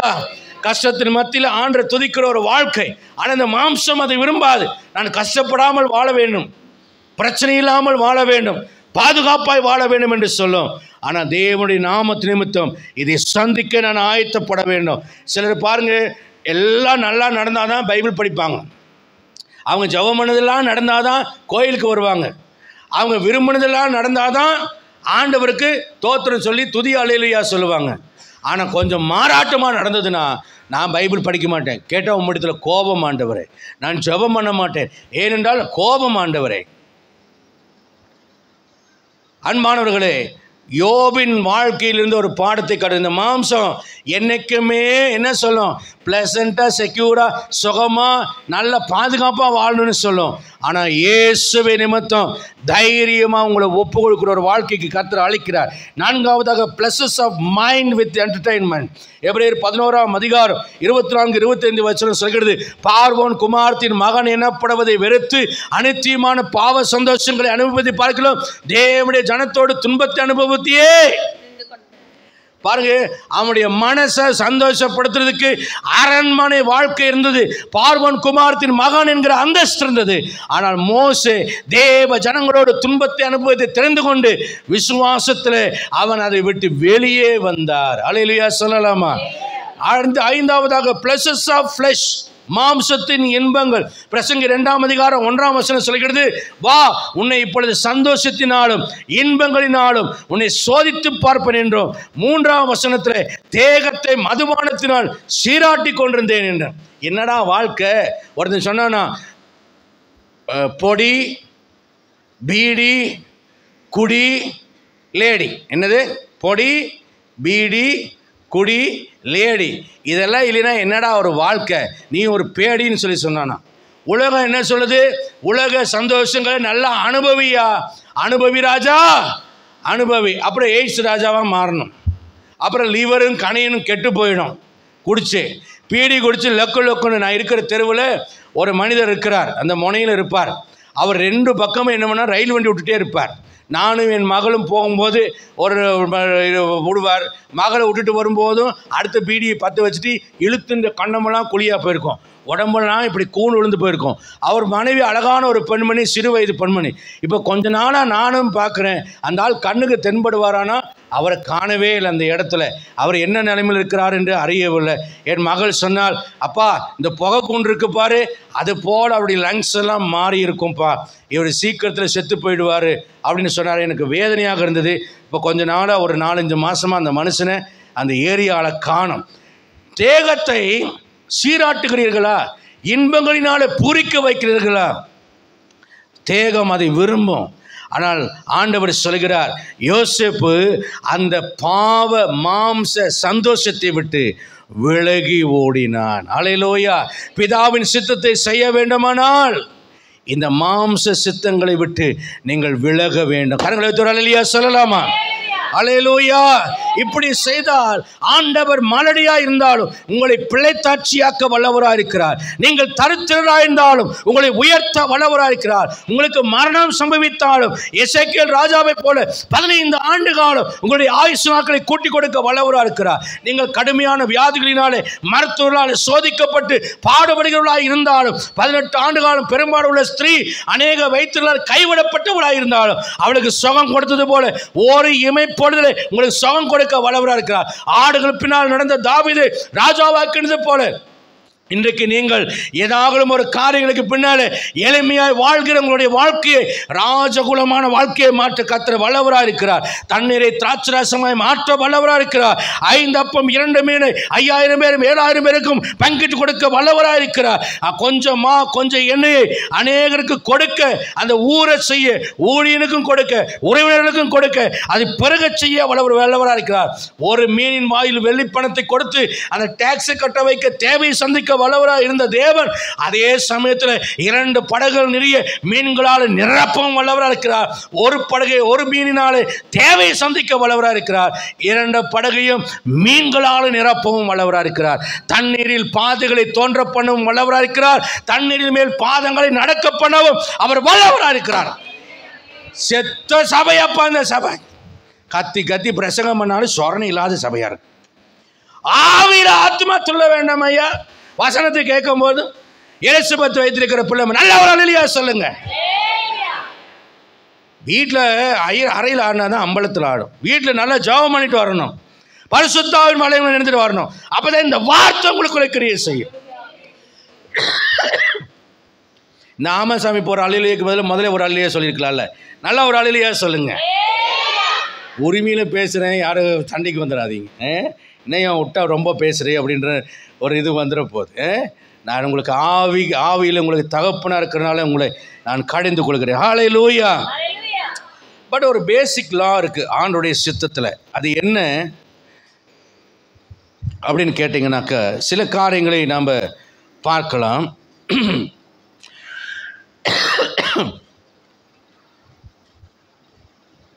தேவனுடைய சித்தம் என்றால் என்ன, அல்லது தேவ சித்தம் என்னுடைய வாழ்க்கையில் எப்படி நிறைவேறும் அப்படின்னா, தேவ சித்தம் 3 லாக்குள்ள கண்ட்ரோலாக இருக்குது. ஒன்று டிவைன் டைம், 2வது டிவைன் பர்பஸ், 3வது டிவைன் மெத்தட். மறுபடி தமிழில் சொல்கிறேன், தெய்வீக நேரம் என்ற ஒரு நேரம் இருக்கிறது. 2 தெய்வீக நோக்கம் இருக்கிறது. 3 தெய்வீக முறை இருக்கிறது. Divine time, divine purpose, divine method. இதை எங்கேயும் பார்த்து எடுக்கல, மனசுக்குள்ளே ஆவியானவர் சொன்னதை தான் உங்களுக்கு நான் சொல்கிறேன். டிவைன் டைம் குறித்த காலம். கலாத்தியர் 4ஆம் அதிகாரம் 1-2 பார்த்தீங்கன்னா, தகப்பன் குறித்த காலம் வருகிற வரைக்கும் சுதந்திரவாளியானவன் அடிமையானவனுக்கும் சுதந்திரவாளிக்கும் இடையில வித்தியாசம் இல்லை. இவன் பெரியவனாகி வளர்ந்து பக்குவம் அடையும் வயது வர இவன் அடிமையை போலத்தான் இருப்பான். உங்க வாழ்க்கையில தேவ சித்தம் நிறைவேற வரைக்கும் யோசேப்பு அடிமையா இருந்தது போல நீங்கள் அடிமையா இருக்கலாம். அல்லது தேவகுமாரனாக இயேசு கிறிஸ்து மனுஷகுமாரனாக இந்த பூமியிலே அந்த இயற்கையின் முறைகளுக்கு கட்டுப்பட்டவராக வாழ்ந்தது போல உங்க வாழ்க்கை காணப்படலாம். ஆனால் அவர் சிலுவையிலே மரணம் அடைந்து உயிர் தெழுந்த பிறகு இவர் மனுஷகுமாரன் அல்ல, இவர் உயிர் தெழுந்து பலமாய் ரூபிக்கப்பட்ட தேவகுமாரனாய் மாறினார். அல்லேலூயா, அல்லேலூயா. அப்படியானால் தேவ சித்தத்தில் ஏற்ற நேரம் அல்லது குறித்த காலம் ஒன்று உண்டு. பிரசங்கி சொல்கிறார், அதன் காலத்திலே கர்த்தர் அதை நேர்த்தியாக செய்திருக்கிறார். நமக்கு தேவை என்ன தெரியுமா? தேவனுடைய நேரத்தை அறியக்கூடிய அறிவு. அதுதான் சங்கீதக்காரன் தொடர்கிறார். சங்கீதத்தில் சொல்கிறார், எங்கள் நாட்களை எண்ணும் அறிவை எங்களுக்கு தாரும் ஆண்டவரே. ஆண்டவரே, சிறுமை கண்ட நாட்களுக்கு துன்பத்தை கண்ட வருஷங்களுக்கு சரியாய் மகிழ பண்ணுவேன். கர்த்தர் என்னை உயர்த்துகிற நேரம் வரைக்கும் நான் காத்திருப்பேன் என்கிற காத்திருக்குதல் தேவை. ஆபிரகாம் வாக்குத்தத்தம் நிறைவேறுவதற்காக அவன் பொறுமையாய் காத்திருந்தான், விசுவாசத்தோடு காத்திருந்தான். விளைவு ஏற்ற நேரம், பிராண உற்பவ கால திட்டத்தின் காலம் வந்த பொழுது தேவன் அவனுக்கு ஈசாக்கை கொடுத்தது போல உங்களையும் கர்த்தர் என்னையும் உங்களையும் உயர்த்த வல்லவராக இருக்கிறார். ஆதியாகமம் 15ஆம் அதிகாரம் 16ஆம் வசனம் சொல்கிறது, அது எந்த நேரத்திற்காக ஆபிரகாம் இடத்துல ஆண்டவர் வெயிட் பண்ண சொன்னார், உன் சந்ததி இந்த இடத்தை சுதந்திரிக்கும் என்பதற்கு ஆண்டவர் சொல்கிறார், எமோரியருடைய அக்கிரமம் இன்னும் நிறைவாகவில்லை, அதுக்கு 430 வருஷம் ஆகும். இந்த அக்கிரமம் நிறைவாகும் போது தான் இந்த ஜனங்கள் சங்கரிக்கப்பட போவார்கள். அதை சங்கரிப்பது யாரு? நான் சங்கரிப்பேன், உன் சந்ததி இந்த இடத்துக்கு கூடி வரும். அப்படின்னா உங்கள் சுற்றுப்புற சூழ்நிலைகள் எல்லாம் கனிந்து வரக்கூடிய ஒரு நாளை கர்த்தர் வைத்திருக்கிறார். அந்த நாளுக்காக நீங்கள் காத்திருக்க வேண்டும். ஒருத்தன் யானையை எனக்கு தாங்க ஆண்டவரே, யானை எனக்கு சொந்தமாக தாங்க ஆண்டவரே, யானை எனக்கு சொந்தமாக தாங்க ஆண்டவரேன்னு சொன்னானா. ஆண்டவர் சொன்னாராம், இப்போ நேரம் இல்லை தம்பி, இப்போ நான் தரமாட்டேன் தம்பி, ஏற்ற காலம் வரட்டும் தரேனாராம். இல்லை எனக்கு இப்போவே தந்தாகணும் என்று சொன்னான். அப்போ ஆண்டவர், சரி இப்போவே தந்தா நீ கஷ்டப்படுவேன்னு சொன்னாரா. பரவாயில்ல, எனக்கு தாங்க, எனக்கு யானையை வளர்க்கணும்னு ஆசையாக இருக்குன்னாராம். சரின்னு ஆண்டவர் ஒரு யானையை கட்டளையிட்டார். ஒரு ஆள் வந்தான், இந்த யானை எனக்கு வளர்க்க முடியல, உனக்கு ஃப்ரீயாக தரேன்னு கொடுத்துட்டு போயிட்டான். எனக்கு ஆச்சரியம். சபையில் எந்திரிச்சு சாட்சி தான், நான் யானை கேட்டேன், ஆண்டு எனக்கு ஒரு யானையை ஃப்ரீயாக கொடுத்துட்டாருன்னா. அன்றைக்கி சாயந்தரம் யானை மேனும் பிளறிட்டு அவனை தும்பிக்கையில் ஒரு இடி அடிச்சிருச்சு. என்னன்னு பார்த்தா அவன் தீனியே போடல. ஒன்று வீட்டிலேருந்து அரிசி கிரிசி பருப்பெல்லாம் எடுத்து கொண்டு வந்து போட்டான். அத்தனையும் தின்னு போட்டு மறுபடியும் சாணியை போட்டு மறுபடியும் ஒரு முட்டு முட்டிட்டு பசிக்குதுன்னு கேட்டுச்சு. குடிக்கிற தண்ணி அவனை கஷ்டப்பட்டு தெருப்பைப்பில் போய் எடுத்துகிட்டு வரான். அந்த தண்ணியெல்லாம் குடிச்சு போட்டு அந்த தண்ணி பத்தலைன்னு மறுபடியும் ஒரு இடி இடிச்சது யானை. 2 நாள் ஆகி போச்சு. இவன் வீட்டில் இருக்கிற மளிகை செலவு தீர்ந்து போச்சு, பணங்காசு தீர்ந்து போச்சு, எல்லாம் தீர்ந்து போச்சு. இப்போ 3ஆவது நாள், ஆண்டவரே இந்த யானைனால எனக்கு பெரிய தொல்லை, தாங்கவே முடியலை ஆண்டவரே, நான் என்ன செய்யறதுன்னு கேட்டாராம். அப்போ தான் ஆண்டவர் சொன்னாராம், யானை வேண்டும் கேட்கறது பெருசு இல்லைப்பா, யானைக்கு சோறு போட தெரிஞ்சிருக்கணும். சிலர் சொந்த வீடு வேணும்னு கேட்பாங்க. நானும் கேட்டேன், சொந்த வீட்டை கொஞ்சம் ரிப்பேர் பண்ணி பார்க்கும்போது தான், எப்பா இந்த கேட்டை ரிப்பேர் பண்ணுறதுக்கு அதில் இருக்கிற ஓடசல் அடிக்கிறதுக்கு 4000 ரூபா ஆகுது. அப்போ நான் யோசித்தேன், நான் ஒரு வாடகை வீட்டில் குடியிருந்தா கேட்டு ஓட்டியாக போனால் என்ன, கதவுல நெட்டு கழண்டு போனால் என்ன, செவுத்தில் விரிசல் விழுந்தா என்ன, மேலே இருக்கிற டெரஸே இடிஞ்சு விழுந்தா என்ன. நம்ம மார்ட்டின் பிரதர் வீட்டில் ஒரு வீட்டில் குடியிருந்தாங்க.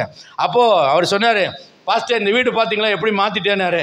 ஆமாம் பிரதர், வாடகை வீடு நல்லா மாற்றிருக்கீங்க, நீங்கள் வேறு பாஸ்டர், இன்னும் எப்போ என் தலை மேலே இந்த டெரஸ் இடிஞ்சு விழுன்னு தெரியாது அப்படின்னு பார்க்குற, அப்படியே பெருசாக பேத்துட்டு கிடக்குது.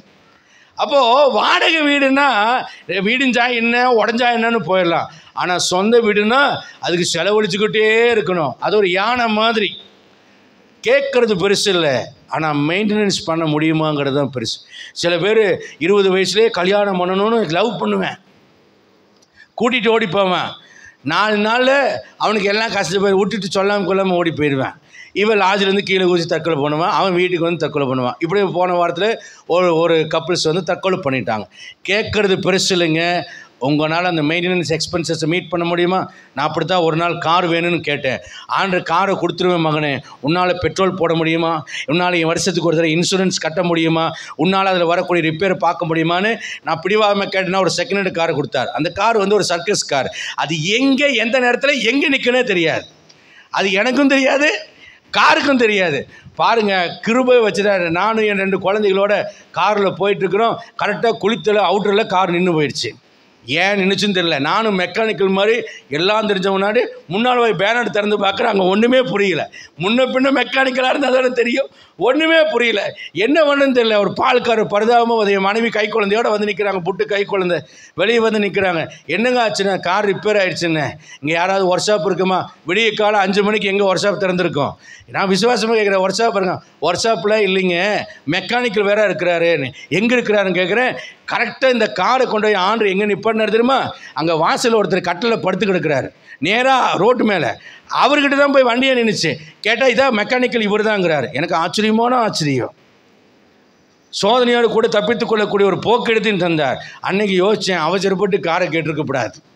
ஏன்னா அது மெயின்டைன் பண்ணக்கூடிய கெப்பாசிட்டி இல்லாமல் நம்ம கேட்கக்கூடாதுன்னு அன்றைக்கி நான் முடிவு பண்ணேன். அப்போ நல்லா தெரிஞ்சுங்க, ஏற்ற நேரம் வர்ற வரைக்கும் அவர் காத்திருக்க சொல்லுகிறார். நீங்கள் காத்திருக்க கற்றுக்கொள்ளுங்கள். அல்லேலூயா. இரண்டாவதாக டிவைன் பர்பஸ். தேவ சித்தத்தில் டிவைன் பர்பஸ், தெய்வீக நோக்கம் நிறைவேற வேண்டும். யோவான் 11ஆம் அதிகாரம் 50ஆம் வசனத்திலையும் 18ஆம் அதிகாரம் 14ஆம் வசனத்தில் வாசிக்கும் போது இந்த யோவான் 11, 50, 51, 52 வசனத்தை படிப்போம். ஜனங்கள் எல்லாரும் கெட்டு போகாத. இப்போ நான் சுருக்கமாக சொல்கிறேன், ஜனங்க கெட்டு போகக்கூடாதபடிக்கு எல்லாருக்காக ஒரு ஆள் சாகலாம். ஏன் அவன் அப்படி சொன்னான் அப்படின்னா, அவன் தீர்க்க தரிசனமாக யூத ஜனங்களுக்காகவும் மற்ற ஜனங்களுக்காக ஆண்டவர் மரிக்க போகிறார் என்பதை தீர்க்க தரிசனமாக சொன்னான்னு சொல்லப்பட்டிருக்கு. அப்போ டிவைன் பர்பஸ் என்ன? எல்லாருக்காக இயேசு மரணம் அடைய வேண்டும் என்பது டிவைன் பர்பஸ். என்னன்னா, சொல்லப்போனால் 33 வயசில் எதையுமே அனுபவிக்காமல் அகாலமாக மரணம் அடையக்கூடிய ஒரு பரிதாபகாரமான மனுஷனாக இந்த உலகத்தின் பார்வைக்கு இயேசு கண்காட்சியாக வைக்கப்படுகிறார். நம்முடைய வாழ்க்கையிலையும் அப்படித்தான். உலகத்தின் பார்வைக்கு நாம் ஒரு வேளை கண்காட்சியாக எந்த இன்பங்களையும் அனுபவங்களையும் நம்ம அனுபவிக்காத ஒரு நபரை போல காணப்படலாம். ஆனால் நம்முடைய வாழ்க்கையில் ஒரு தெய்வீக நோக்கத்தை கர்த்தர் வைத்திருக்கிறார். 17 வயதில் நான் ஊழியத்துக்கு வந்தேன். இன்றைக்கு வரைக்கும் என்ன அனுபவிச்சேன்னு எனக்கு சொல்ல முடியாது. நிறைய கஷ்டம், நிந்தை, அவமானம், கைவிடப்படுதல், இதெல்லாம் தான் அனுபவித்தேன். ஆனால் ஒன்று தெரிகிறது, என்னென்னா, நான் என்னுடைய சந்தோஷத்தை இழக்கிறதுனால அநேகரை சந்தோஷப்படுத்த முடிகிறது. நான் அடிமையாகிறதுனால அநேகருக்கு விடுதலையை கொடுக்க முடிகிறது. நான் பாடுபடுகிறதுனால அநேகர் ஆசீர்வதிக்கப்பட முடிகிறது. அல்லேலூயா. எந்நேரம் கொல்லப்படுகிறோம், அடிக்கப்படும் ஆடுகளைப் போல எண்ணப்பட்டாலும் தரித்திரர் என்று எண்ணப்பட்டாலும் அநேகரை ஐஸ்வர்யவான்களாய் மாற்றுகிறவர்களாக இருக்கிறோம் என்று வேதம் சொல்கிறது. உங்களுடைய வாழ்க்கையில் தேவன் ஒரு டிவைன் பர்பஸை வைத்திருக்கிறார். அது நெருக்கமாக இருக்கலாம், பாடுகளாக இருக்கலாம், கைவிடப்படுதலாக இருக்கலாம், துன்பமாக இருக்கலாம். ஆனாலும் அதில் உங்களை உயர்த்துவதற்காகத்தான் கர்த்தர் அதை வைத்திருக்கிறார். மூன்றாவது காரியத்தை தாவீது ராஜாவுடைய வாழ்க்கையில் கூட 1 சாமுவேல் 17ஆம் அதிகாரம் 28, 29 வசனத்தில் படிக்கும்போது, கோலியாத் வருகிறான். அவனை பார்த்தோன்னே இவனை கொன்று ஜனங்களுக்கு இருக்கிற நிந்தையை நீக்குவதற்கு என்ன செய்யப்படும்னு கேட்குறான். அவங்க அண்ணன் வந்து கோபப்பட்டு, என்னடா யுத்தத்தை பார்க்க வந்தியா, உன் துணிகரத்தை அறிவேன் என்று சொல்லி அவனை திட்டுகிறான்.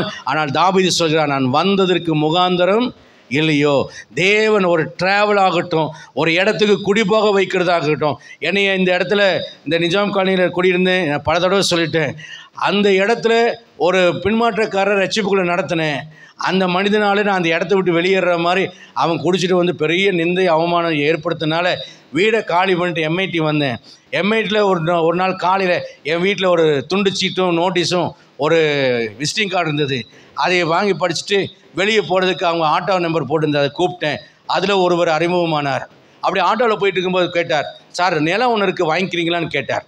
எனக்கு அது வரைக்கும் நிலம் வாங்கணுங்கிற ஐடியாவும் இல்லை, விருப்பமும் இல்லை. உடனே சரி அப்படியா, எங்கள் அப்பாட்ட கேட்டு சொல்கிறேன். நான் எங்கள் அப்பாட்ட கேட்டேன், எங்கள் அம்மாட்ட சொன்னேன், வாங்கிடலான்னு அவங்க சொன்னாங்க. உடனே வந்தாங்க, நிலத்தை வாங்கினாங்க. இவர் எனக்கு அப்படி பல நிலங்களை வாங்கி கொடுத்தார். அப்படி வாங்கின நிலத்தில் ஒரு நிலம்தான் இந்த சபைக்குரிய இடமும் வாங்கினேன்.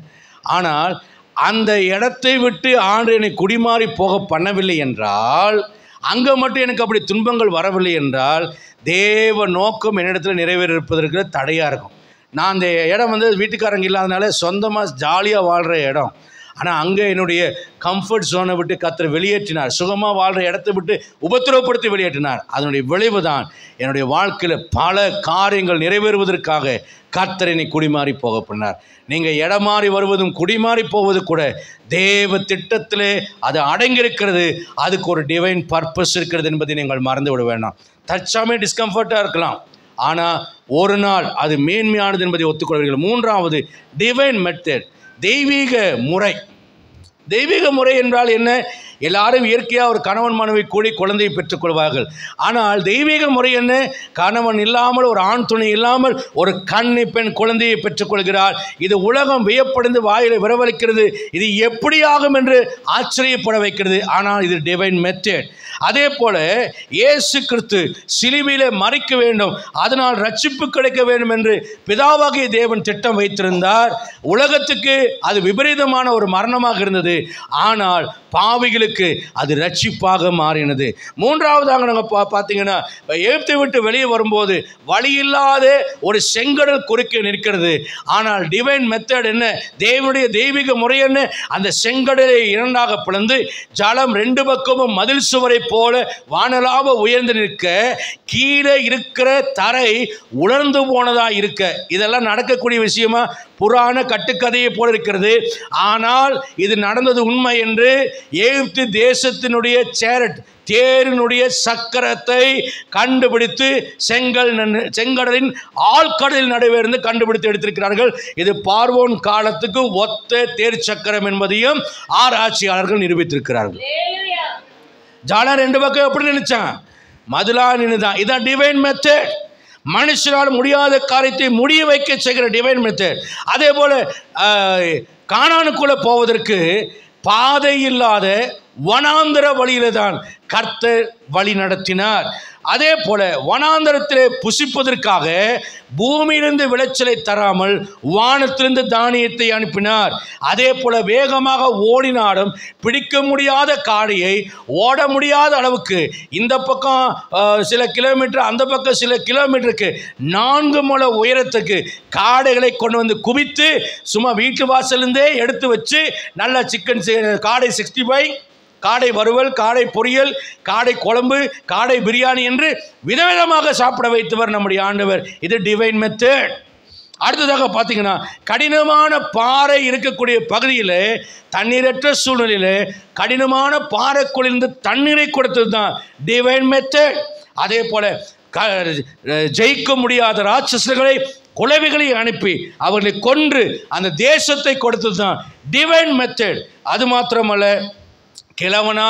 கிழவையாய் சரீரம் செத்து போன ஒருவனுக்கு வாக்குத்தத்த சந்ததியாகிய ஈசாக்கை தருவதுதான் டிவைன் மெத்தட். இவைகள் மனுஷரால் ஏற்றுக்கொள்ளப்பட முடியாததும், மனுஷரால் ஒத்துக்கொள்ள முடியாததும், மனுஷரால் செய்யக்கூடாததுமான ஆச்சரியமான சூப்பர் நேச்சுரல் பவர்ஸ். அதுதான் டிவைன் மெத்தட். அல்லேலூயா. கேன்சர் சுகமாகாதுன்னு டாக்டர் சொல்லுவான், கேன்சரை சுகமாக்குவார். மரித்து 4 நாள் ஆயிற்று, நாருமே என்று மார்த்தாள் மரியாள் சொல்கிறார்கள். ஆனால் லாசருவை உயிரோடு வெளியே கொண்டு வருவதுதான் டிவைன் மெத்தட். வெறும் தண்ணீரை மொண்டு கொண்டு போகும்போது திராட்சரசமாய் மாற்றுவதுதான் டிவைன் மெத்தட். இந்த காலை வேளையில் இந்த வேத வசனத்தை விசுவாசிக்கிறீர்களா? இதை செய்கிற ஆண்டவராக இயேசுவை விசுவாசிக்கிறீர்களா? அவரை நமக்கு கொடுத்த பிதாவாகிய தேவனை விசுவாசிக்கிறீர்களா? இன்றைக்கு நம்மத்திலே ஆற்றலோடு கிரியை செய்கிற பரிசுத்த ஆவியை விசுவாசிக்கிறீர்களா? விசுவாசித்தால் இது உங்கள் வாழ்க்கையில் நிறைவேறும் என்று ஆவியானவர் உங்களுக்கு சொல்கிறார். தேவ சித்தத்தை ஏற்றுக்கொள்கிறாயா? தேவனுடைய கடினமான பாதைகளை ஏற்றுக்கொள்கிறாயா? இந்த மாம்சம் விரும்பாத பாதைகள், இந்த மாம்சம் ஏற்றுக்கொள்ளாத வழிமுறைகள், இந்த மாம்சம் ஏற்றுக்கொள்ளாத கால நிர்ணயங்கள் ஏற்றுக்கொள்ள மனதாக இருக்கிறீர்களா? ரெபெக்காளை போல.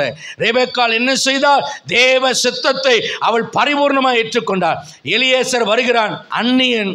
ஏமா குடிக்க தண்ணி கொடுன்னு கேட்குறான். பாமானு கொஞ்சம் கொடுத்தா, ஏன் ஒட்டங்களுக்கும் ஊற்றுங்கிறான். நீங்களான்னு என்ன செய்வேன்? ஆளையும் பாரு, சைசியும் பாரு. நீ யார் நீ? எந்த ஊர் நீ? எங்கிருந்து வந்த? எதுக்கு வந்த? நான் உனக்கு வேலைக்காரியா? உனக்கு தண்ணி ஊற்றுனதே பெருசு, இங்கேருந்து படி இறங்கி வைத்து மொந்து கொண்டு ஊற்றணும். நீ 10 ஒட்டகத்துக்கு மேலே ஊற்று சொல்கிற? என்ன திமிர் இருக்கணும், என்ன தைரியம் இருக்கு, இடியா ஆள் விட்டு அடிக்கிறேன் அப்படின்னு சொல்லியிருக்கணும்.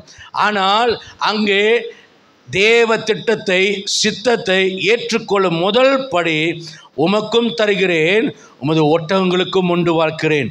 இரண்டாவது, எலியேசருக்கு உதவினால் இரண்டாவதாக, முன்ன பின்ன தெரியாத இவனை ஏயா ராத்தங்கிற, எங்கள் வீட்டுக்கு வா, வேண்டிய தீவனங்கள் இருக்கிறது, ஒட்டகங்கட்ட இடம் இருக்குது, உனக்கு நல்ல சாப்பாடும் இருக்குது, எங்கள் வீட்டுக்கு வா அப்படின்னு அவனை அழைக்கிறான். இவனுடைய ஜெபத்துக்கு விண்ணப்பமாக ரெபெக்காளுடைய ஆக்டிவிட்டீஸ் இருக்கிறது, ஆக்ஷன்ஸ் இருக்கிறத நம்ம பார்க்குறோம்.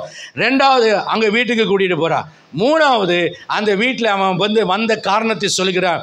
இந்த பிள்ளைக்காக தான் வந்த, கரெக்டாக இந்த பிள்ளையை பிடிச்சிட்டேன். நீங்களாம் தான் என்ன சொல்லியிருப்பாங்க, பார்த்தியா புள்ள பிடிக்கிறவனா இருக்கிறான் போல் இருக்கு, பாவானு கொஞ்சம் தண்ணி ஊற்றுனேன், பாவானு ஒட்டகத்துக்கு ஊற்றுனேன், பாவானு வீட்டுக்கு கூட்டு வந்தா என்னை வீட்டுக்கு கடத்துறதுக்கு பார்க்குறான்னு நல்ல ஆசை அவனுக்கு அப்படின்னு ஏதாவது சொல்லியிருக்கணும். சட்டுன்னு சொல்கிறான், பட்டுன்னு கிளம்புங்கிறான், இருக்க மாட்டேன் அப்படிங்கிறான். இவங்க கூட எப்படி நம்பி போகிறது? அதுக்கும் ஒத்துக்கிட்டான். பிள்ளையை கூப்பிட்டு கேட்போம், பிள்ளை ஒரு நாளாவது இருக்கட்டும்னு குடும்பத்தாரெல்லாம் சொல்கிறாங்க. இவ சொல்கிறா, நான் உடனே கிளம்புறேங்கிறான். கல்யாண காரியத்தில் எடுக்கிற டிசிஷன் பார்த்தீங்களா? நான் ரெபேக்கா மாதிரி தான் டிசிஷன் எடுத்தேன். எங்கள் அம்மா எந்த பொண்ணை கேட்டாலும் கோயில் மாடு மாதிரி தலையாட்டிடுவேன். இவ்வளோன்னு முடியிருக்கிற பொண்ணை காமிச்சாலும் இதாண்டா ஊழியத்துக்கு தகுதியும்பாங்க, சரிம்மா நான் தலையாட்டுவேன். ஆனால் ஜெபம் பண்ணுவேன், தாங்க முடியலான்னு. கடைசியில் அழகான, அருமையான, இனிமையான, நல்ல குணமான, நீ வீட்டில் போய் மறைச்சிக்கா, இங்கே மறைக்காது, என் மகளே சொல்கிறேன், அழகான, அன்பான, அருமையான, இனிமையான, நல்லா வைத்திருந்தால் பரவாயில்ல, அன்பான ஒரு நல்ல மனைவியை கத்தர் கொடுத்தார். நல்ல ஒரு அல்லேலூயா சொல்லுங்க, உற்சாகமாக சொல்லுங்க. ரெபெக்காளை போல நான் காத்திருந்தேன், இன்னைக்கு ரெபெக்காளை போல சந்தோஷமாக வாழ்கிறேன். எலியேசர் பின்னே தன் பிறந்த வீட்டு விட்டு உடனே கிளம்பி போனான். இதுதான் தேவ சித்தத்துக்கு கீழ்ப்படிதல். அடுத்தது பார்த்தீங்கன்னா, ஈசாக்கை அவள் பார்க்கவே இல்லை. இப்போவாது ஃபோட்டோ பார்க்குறாங்க, வீடியோ பார்க்குறாங்க, ஆனால் ஈசாக்காவை பார்த்ததே இல்லை. ஆனால் ஈசாக்கை கணவனாக மனதில் ஏற்றுக்கொள்கிறாள், சொல்கிறத வச்சே ஏற்றுக்கொண்டாள். ஐந்தாவதாக பார்த்தீங்கன்னா, முறுமுறுப்பு இல்லாமல் தன்னை ஒப்பு கொடுத்து அங்கே தன் தாய்க்காக துக்கம் கொண்டிருக்கிற ஒரு மனுஷனை சந்தோஷப்படுத்தி ஆறுதல் படுத்தி, ஏண்டா இந்த பிசாசு வீட்டுக்கு வந்துச்சுன்னு நினைக்கிற மாதிரி பண்ணாமல், சில ஆம்பளைகளாம் யோசிப்பாங்க, எப்பா இருக்கிறதுலையே பெரிய சாத்தான் யாருன்னா என் ஒய்ஃப் தான் அப்படின்னு நினைப்பாங்கல்ல. அந்த மாதிரி நினைக்கிற மாதிரி வைக்காமல், சில புருஷന്മാருக்கெல்லாம் தைரியம் இல்லை உண்மையை சொல்கிறதுக்கு. அதனால் நான் சொல்கிறேன், இங்கே பாருங்கள், அந்த மாதிரி நினைக்காம தன் தாய்க்காக கொண்டு வந்த துக்கம் நீங்கி ஆறுதல் அடையும்படியாய் தெய்வீக திட்டத்தை தன்னுடைய வாழ்க்கையில் அப்பியாசப்படுத்தின, நடைமுறைப்படுத்தின பெண் தான் ரெபெக்காள். அபி, மாப்பிள்ளை எப்படி வேணும்? செல்ஃபோனில் ரொம்ப நாளாக பேசி பழகின மாப்பிள்ளை தான் வேணுமா, இல்லை மெசேஜ் அனுப்புகிற மாப்பிள்ளை வேணுமா? இன்றைக்கி பெண்களுக்கு என்ன மாதிரி வருது, பேசி பார்த்து பழக வேண்டும், வீடியோ அனுப்ப வேண்டும், சாட்டிங் பண்ண வேண்டும், அப்புறம் நைட்டில் ஒரு பறக்கும் முத்தம் கொடுக்க வேண்டும். நாரப்பொழப்பு, நாத்த பொழப்பு. ஒழுங்கு மரியாதையாக சொல்கிறேன், வயசு பிள்ளையெல்லாம் கேட்டுக்க, இந்த பறக்கும் குத்தம் கொடுத்தும் வாழ்க்கையை தொலைச்சிப்பட்டு தெரியாத.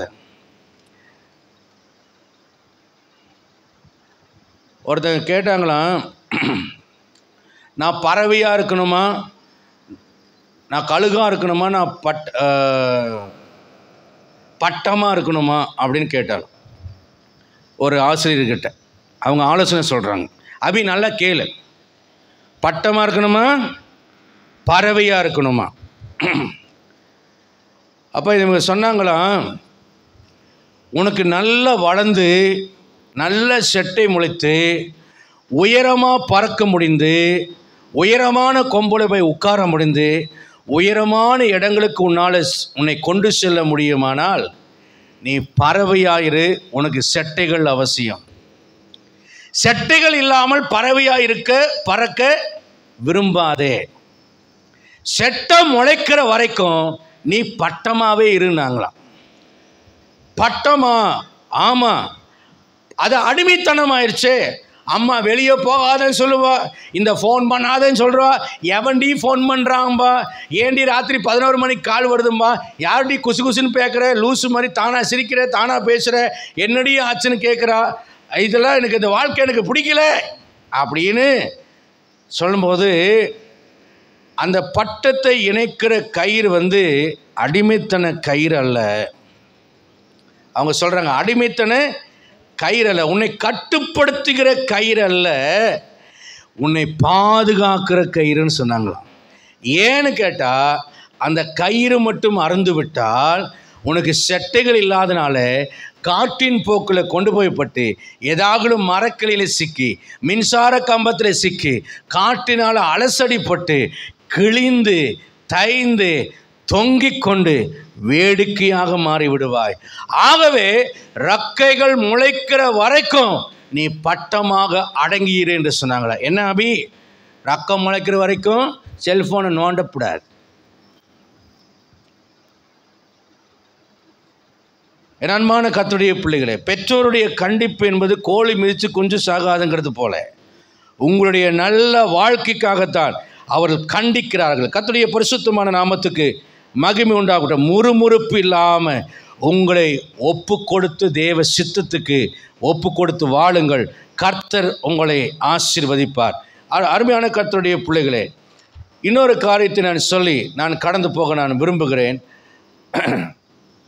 கடைசியாக நான் கடந்து போக விரும்புகிற ஒரு காரியம், மலடியை பிள்ளைத்தாட்சியாய் மாற்றுகிறவர், தரித்திரை உயர்த்துகிறவர், எசேக்கியேலை போல ஆயுசு நாட்களை கூட்டி கொடுக்கிற ஆண்டவர் உங்களுடைய வாழ்க்கையில் சில பேசிக் பிரின்சிபலை நீங்கள் வைத்து கொண்டீர்களானால் உங்களுடைய வாழ்க்கையை ஆண்டவர் அளவில்லாமல் ஆசீர்வதிப்பார். அதில் முதலாவது ஒரு காரியம் என்னவென்றால், நீங்கள் ஒரு தீர்மானம் செய்ய வேண்டும். ஆதியாகமம் 14:22 படி ஆபிரகாமை போல ஆசீர்வாதம் என்பது தேவனிடத்திலிருந்து தான் வர வேண்டுமே தவிர அது வேறு எந்த இடத்திலிருந்தும் எனக்கு வேண்டாம். நான் ஜெபிப்பேன், நீர் தராத ஆசீர்வாதங்கள் எனக்கு வேண்டாம் என்று ஜெபிப்பேன். இரண்டாவது condition, my life is not dependent by my sight but my faith. என்னுடைய வாழ்க்கை லோத்து கண்களிலே கண்டு இச்சித்து சோதோம் கொமோராவை நோக்கி போனது போல நான் போகக்கூடாது. கண்டு இச்சித்து வாழ்கிற வாழ்க்கை எனக்கு வேண்டாம். நான் விசுவாசத்தில் காத்திருந்து பெற்றுக்கொள்கிற ஒரு வாழ்க்கை எனக்கு வேண்டும். மூன்றாவதாக, my goal is not power of world but the word of God. அதாவது தேவனுடைய வாக்குகளின் மேலே நான் நம்பிக்கை உள்ளவனாக இருக்கிறத என்னுடைய லக்கை தவிர இந்த உலகத்தின் அதிகாரத்தையும் ஆசா பாசங்களின் மேலே என்னுடைய நோக்கம் அல்லது என்னுடைய லக்கு இல்லை. எபிரேயர் 11:24. நான்காவதாக, my way of target is not through shortcut. என்னுடைய நோக்கத்தை லக்கை அடையும் வழி குறுக்கு வழி அல்ல, but waiting for divine time and divine way. நான் குறுக்கு வழியிலே நான் என்னுடைய நோக்கத்தை அடைய நான் முயற்சிக்க மாட்டேன். மாறாக தேவனுடைய குறித்த நேரத்திற்காகவும் தெய்வீக நேரத்திற்காகவும் தெய்வீக வழிக்காகவும் அதாவது தெய்வீக முறைமைக்காகவும் நான் காத்திருப்பேன். ஐந்தாவதாக, the fulfillment of my vision is not compromised by sin but to run away from offers of sin and persecuted by sinners. என்னுடைய தரிசனங்கள், எனக்கு கொடுக்கப்பட்ட தரிசனங்கள் நிறைவேறுவது பாவத்தோடு நான் ஒப்பந்தம் செய்து ஒத்துழைத்து போவதனால் வரக்கூடிய அந்த உயர்வோ நிறைவேறுதலோ அல்ல, மாறாக பாவத்தை விட்டு விலகி ஓடுவதினாலும் பாவிகளினால் உபத்திரவப்படுத்தப்படுவதினாலும் யோசேப்பை போல நான் உயர்த்தப்பட விரும்புகிறேன். அல்லேலூயா. ஆறாவதாக, my devotion life is not dependent upon my comfort zone but in darkest and evil times. என்னுடைய தேவ பக்தி, இந்த வாழ்க்கையில் இருக்கக்கூடிய தேவ பக்தி என்பது நான் பாதுகாப்பாக சுகமாய் இருக்கும்போது வருவது அல்ல, அது என்னுடைய இருளான தீமையான நேரங்களிலேயும் அது தொடர்வது தான் என்னுடைய தேவ பக்தி. பிலிப்பியர் 4ஆம் அதிகாரம் அதில் போடப்பட்டிருக்கிறது. வாழ்ந்திருக்கவும் தெரியும், தாழ்ந்திருக்கவும் தெரியும், எந்த சூழ்நிலை மனரமையமாக இருக்க கற்றுக்கொண்டேன். 7ஆவதாக பிலிப்பியர் 3ஆம் அதிகாரம் 6-7 வசனத்தில் படிக்கிறோம். But whatever gain I had I counted as loss for the sake of Christ. எனக்கு லாபமாய் இருந்தவைகள் எவைகளோ அவைகளை கிறிஸ்துவுக்காக நஷ்டம் என்று விட்டேன், குப்பையமாக எண்ணுகிறேன், பின்னானவைகளை மறந்து முன்னானவைகளை நாடுகிறேன் என்று சொல்கிறார் அல்லவா. அந்த அனுபவத்துக்குள்ளே வழி நடத்தப்படுகிற இந்த 7 விதிகளின்படி என்னுடைய பாதை ஓடுமானால் அவர் எனக்காக அவருடைய நோக்கத்தை நிறைவேற்ற வல்லவராக இருக்கிறார். அல்லேலூயா.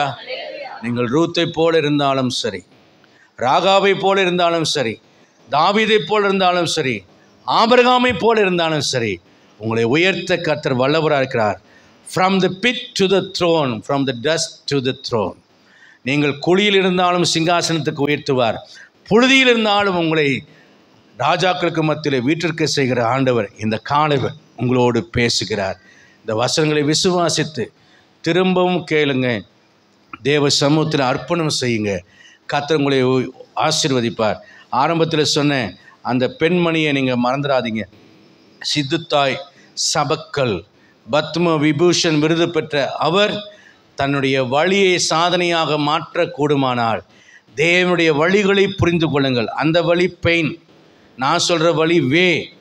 நீங்கள் வழி நிறைந்த வேதனை நிறைந்த பாதைகளிலே தேவன் உங்களை வழி நடத்தி சென்றாலும் ஆண்டவர் உங்களை சுகமாகவும் மேன்மையாகவும் சிறுமைகளை கண்ட நாட்களுக்கும் துன்பத்தை கண்ட வருஷங்களுக்கும் சரியாய் உங்களை உயர்த்துவார்.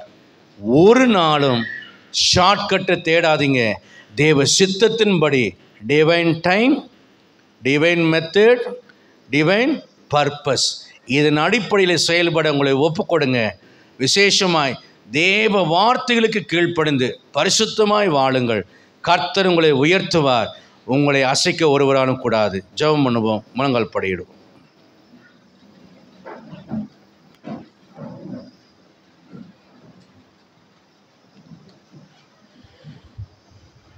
என் அன்புக்கான கர்த்தருடைய பிள்ளைகளே, என் இருதயத்தில் பரிசுத்த ஆவியானவர் இந்த காரியங்களை பேசும்படி நேற்று இரவு எனக்கு முழுவதும் எழுதி கொடுத்த ஒரு வேதத்தை பாகத்தை தான் உங்களுக்கு நான் இந்த காலைவெளியில் ரேமா வார்த்தைகளாக இந்த காலைவெளியில் கர்த்தர் உங்களோடு கூட பேசியிருக்கிறார். யூடியூப்பில் திரும்பவும் ஒரு விஷயம் கேட்டு பாருங்கள். உங்களுடைய வாழ்க்கை இது அசைக்கும், உங்கள் வாழ்க்கையை இது மாற்றும். எனது தீர்க்க தரிசனமாக கர்த்தர் பேசுகிற வார்த்தைகள். உங்கள் வழிகளை பார்க்கலும் என் வழிகளும், உங்கள் நினைவுகளை பார்க்கலும் என் நினைவுகளும். பூமிக்கு வானம் எவ்வளவு உயரமாக இருக்கிறதோ அவ்வளவு உயரமாக இருக்கிறது என்று கர்த்தர் சொல்கிறார். உங்கள் கடந்த காலத்தினால் மனம் சலித்து போய்விட்டீர்களா? மனம் சோர்ந்து போயிருக்கிறீர்களா? ஒருவேளை ராகாபுங்கிற வேசியை போல சொல்ல முடியாத ஒரு அசிங்கமான வாழ்க்கை உங்கள் வாழ்க்கையில் பழைய வாழ்க்கையில் இருந்துச்சா? இல்லை ரூத்தை போல கீழ்த்தரமான நிலைமையில் பிறந்து வளர்ந்த ஒரு பிள்ளைகளாக நீங்கள் காணப்பட்டீர்களா? நம்பிக்கையற்றவர்களாய் காணப்பட்டீர்களா? தாமாரை போல வெளியே சொல்ல முடியாத ஒரு நிலை, பத்சேபாலை போல தவறிப்போன ஒரு சூழ்நிலை, கன்னி மரியாளை போல தெய்வீக நோக்கத்துக்காக ஒப்பு கொடுக்கப்பட்டு வீணான வேதனைகளையும் துன்பங்களையும் ரட்சிக்கப்பட்டதினால் அனுபவித்து கொண்டிருக்கிறீர்களா? இன்றைக்கு உங்கள் வாழ்க்கையிலே கர்த்தர் உங்கள் ஃப்ளாஷ்பேக்கை மாற்றி உங்கள் சாம்பல்களை சிங்காரமாய் மாற்ற விரும்புகிறார். உங்களுடைய பழைய வாழ்க்கையை கர்த்தர் அழித்து ஒரு புதிய வாழ்க்கையை தருகிறார். கொய்யவன் கையில் இருக்கிற மண்பானம் கெட்டுப்போனாலும் வேறே பாண்டமாய் வணிகிறவர். மனுஷன் நீ ஒளிஞ்ச இதோடு தொலைஞ்ச, இவன் அவ்வளோதான் முடிஞ்சான்னு அவங்க உன்னை குறித்து பேசுகிற அந்த நேரத்தில் தான் கர்த்தர் உங்களை திரும்பவும் கட்டி எழுப்புகிற ஒரு நேரம். நீங்கள் நஷ்டப்பட்டு வந்திருக்கலாம், நீங்கள் குடிமாறி வந்திருக்கலாம், இடம் மாறி வந்திருக்கலாம். முன் தீர்மானிக்கப்பட்ட காலங்களின் குடியிருப்பின் நிலைகளை அவர் முன் கொடுத்திருக்கிறார். லோத்து குடிமாறி போனது அவன் கெட்டு போவதற்கு காரணமாக இருந்தது. அவன் கண்களின் கைடன்ஸில் போனான், சைட்டில் போனான். ஆனால் விசுவாசத்தில் குடிமாறி போன ஆபிரகாம் ஒரு நாளும் கெட்டு போகலை. கர்த்தர் அவனை ஆசீர்வதித்தார். இந்த கால வேளையில் கர்த்தர் உங்களோடு பேசின இந்த வார்த்தைகளுக்காக கர்த்தரை ஸ்தோத்திரித்து ஒப்பு கொடுங்க. உங்கள் வாழ்க்கையை கர்த்தர் மாற்றப் போகிறார். விதவை இருப்பின் நாட்களை கர்த்தர் மாற்றப் போகிறார். எதையுமே அனுபவிக்க முடியாமல் சந்தோஷத்தை அனுபவிக்க கல்யாணம் பண்ணியும் விதவையைப் போல வாழ்ந்து கொண்டிருக்கிறீர்கள். திருமணம் செய்தும் உங்கள் சந்தோஷத்தை அனுபவிக்க முடியல, பிள்ளைகளை பெற்று ஒரு சந்தோஷத்தை அனுபவிக்க முடியல, ஒரு குடும்ப வாழ்க்கைக்குள்ளே வாழ்ந்தும் நீங்கள் சக்ஸஸ் ஆக முடியல. என் வாழ்க்கை முடிந்துருச்சு, என் தோல்வி அடைஞ்சிட்டேன், எல்லாம் என் வாழ்க்கையில் முடிஞ்சதுன்னு அங்கே சாராள் தன்னைத்தானே பரியாசம் பண்ணி நகைத்த சாராளுடைய வாழ்க்கையில் கர்த்தர் ஒரு புதிய துவக்கத்தை கொடுத்தார். தேவனை தூசி ஜீவனை விடணும் ஒரு பின்மாற்றத்துக்குள்ளே வந்து சாத்தானுக்கு கருவியாய் போய் நீதிமானுக்கு விரோதமாய் பேசின அவனுடைய மனைவிக்கு கர்த்தர் மறு வாழ்க்கையையும் மன்னிப்பையும் தந்து இன்னொரு முறை அவளை தள்ளாமல் வேறொரு பெண்ணை அங்கே சேர்க்காம அவளை கர்த்தர் திரும்பவும் கனப்படுத்தி ஆசீர்வதிப்பாரானால் உங்கள் குற்றங்களை, உங்கள் பாவங்களை, உங்கள் மீறுதல்களை, உங்கள் அக்கிரமங்களை எல்லாம் கர்த்தர் மன்னித்து திரும்பவும் கர்த்தர் உங்களை அதே ஸ்தானத்தில் வைத்து உங்களை உயர்த்த வல்லவராக இருக்கிறார். நம்பிக்கையோடு கடந்து போங்க. பரிசுத்தமான பிதாவே, உங்களுடைய சமூகத்தை எங்களை தாழ்த்துகிறோம். இரட்சகராம் இயேசு கிறிஸ்துவின் நாமத்தினால் எங்களை அர்ப்பணம் செய்கிறோம். உம்மை ஊக்கமாய் நோக்கி பார்த்தோம், உண்மையாய் நாங்கள் வெட்கமடையோம். தமது முகப்பிரகாசம் தினமும் என்னில் வீசிடுதே என்ற பாடல் வரிகளைப் போல ஆண்டவரே, எனக்கு ஒத்தாசி வரும் பருவதுமே எங்கள் கண்களை உமக்கு நேரே நாங்கள் ஏறெடுக்கிறோம். நாங்கள் வெட்கப்பட விடமாட்டீர், கரம் தாழ்ந்து போக விடமாட்டீர். ஆண்டவரே, நாங்கள் தரித்திராக இருந்தாலும் எங்களை சிங்காசனத்துக்கு உயர்த்து வல்லவராக இருக்கிறீர். சிறையில் இருந்தாலும் எங்கள் அரண்மனைக்கு கொண்டு செல்ல வல்லவராக இருக்கிறீர். ஆடலுக்கு பின்னாக நடந்தாலும் எங்களை ராஜாவாக அபிஷேகம் பண்ண நீர் வல்லவராக இருக்கிறீர். நாங்கள் ரட்சிக்கப்படுவதற்கு ஒரு நோக்கம் உண்டு. தேவன் எங்களை தெரிந்து கொள்வதற்கு ஒரு முகாந்திரம் உண்டு. ஆண்டவரே, நீர் இல்லாதவர்களை இருக்கிறவர்கள் போக அழைக்கிற தேவனாகிய கர்த்தர் தாமே.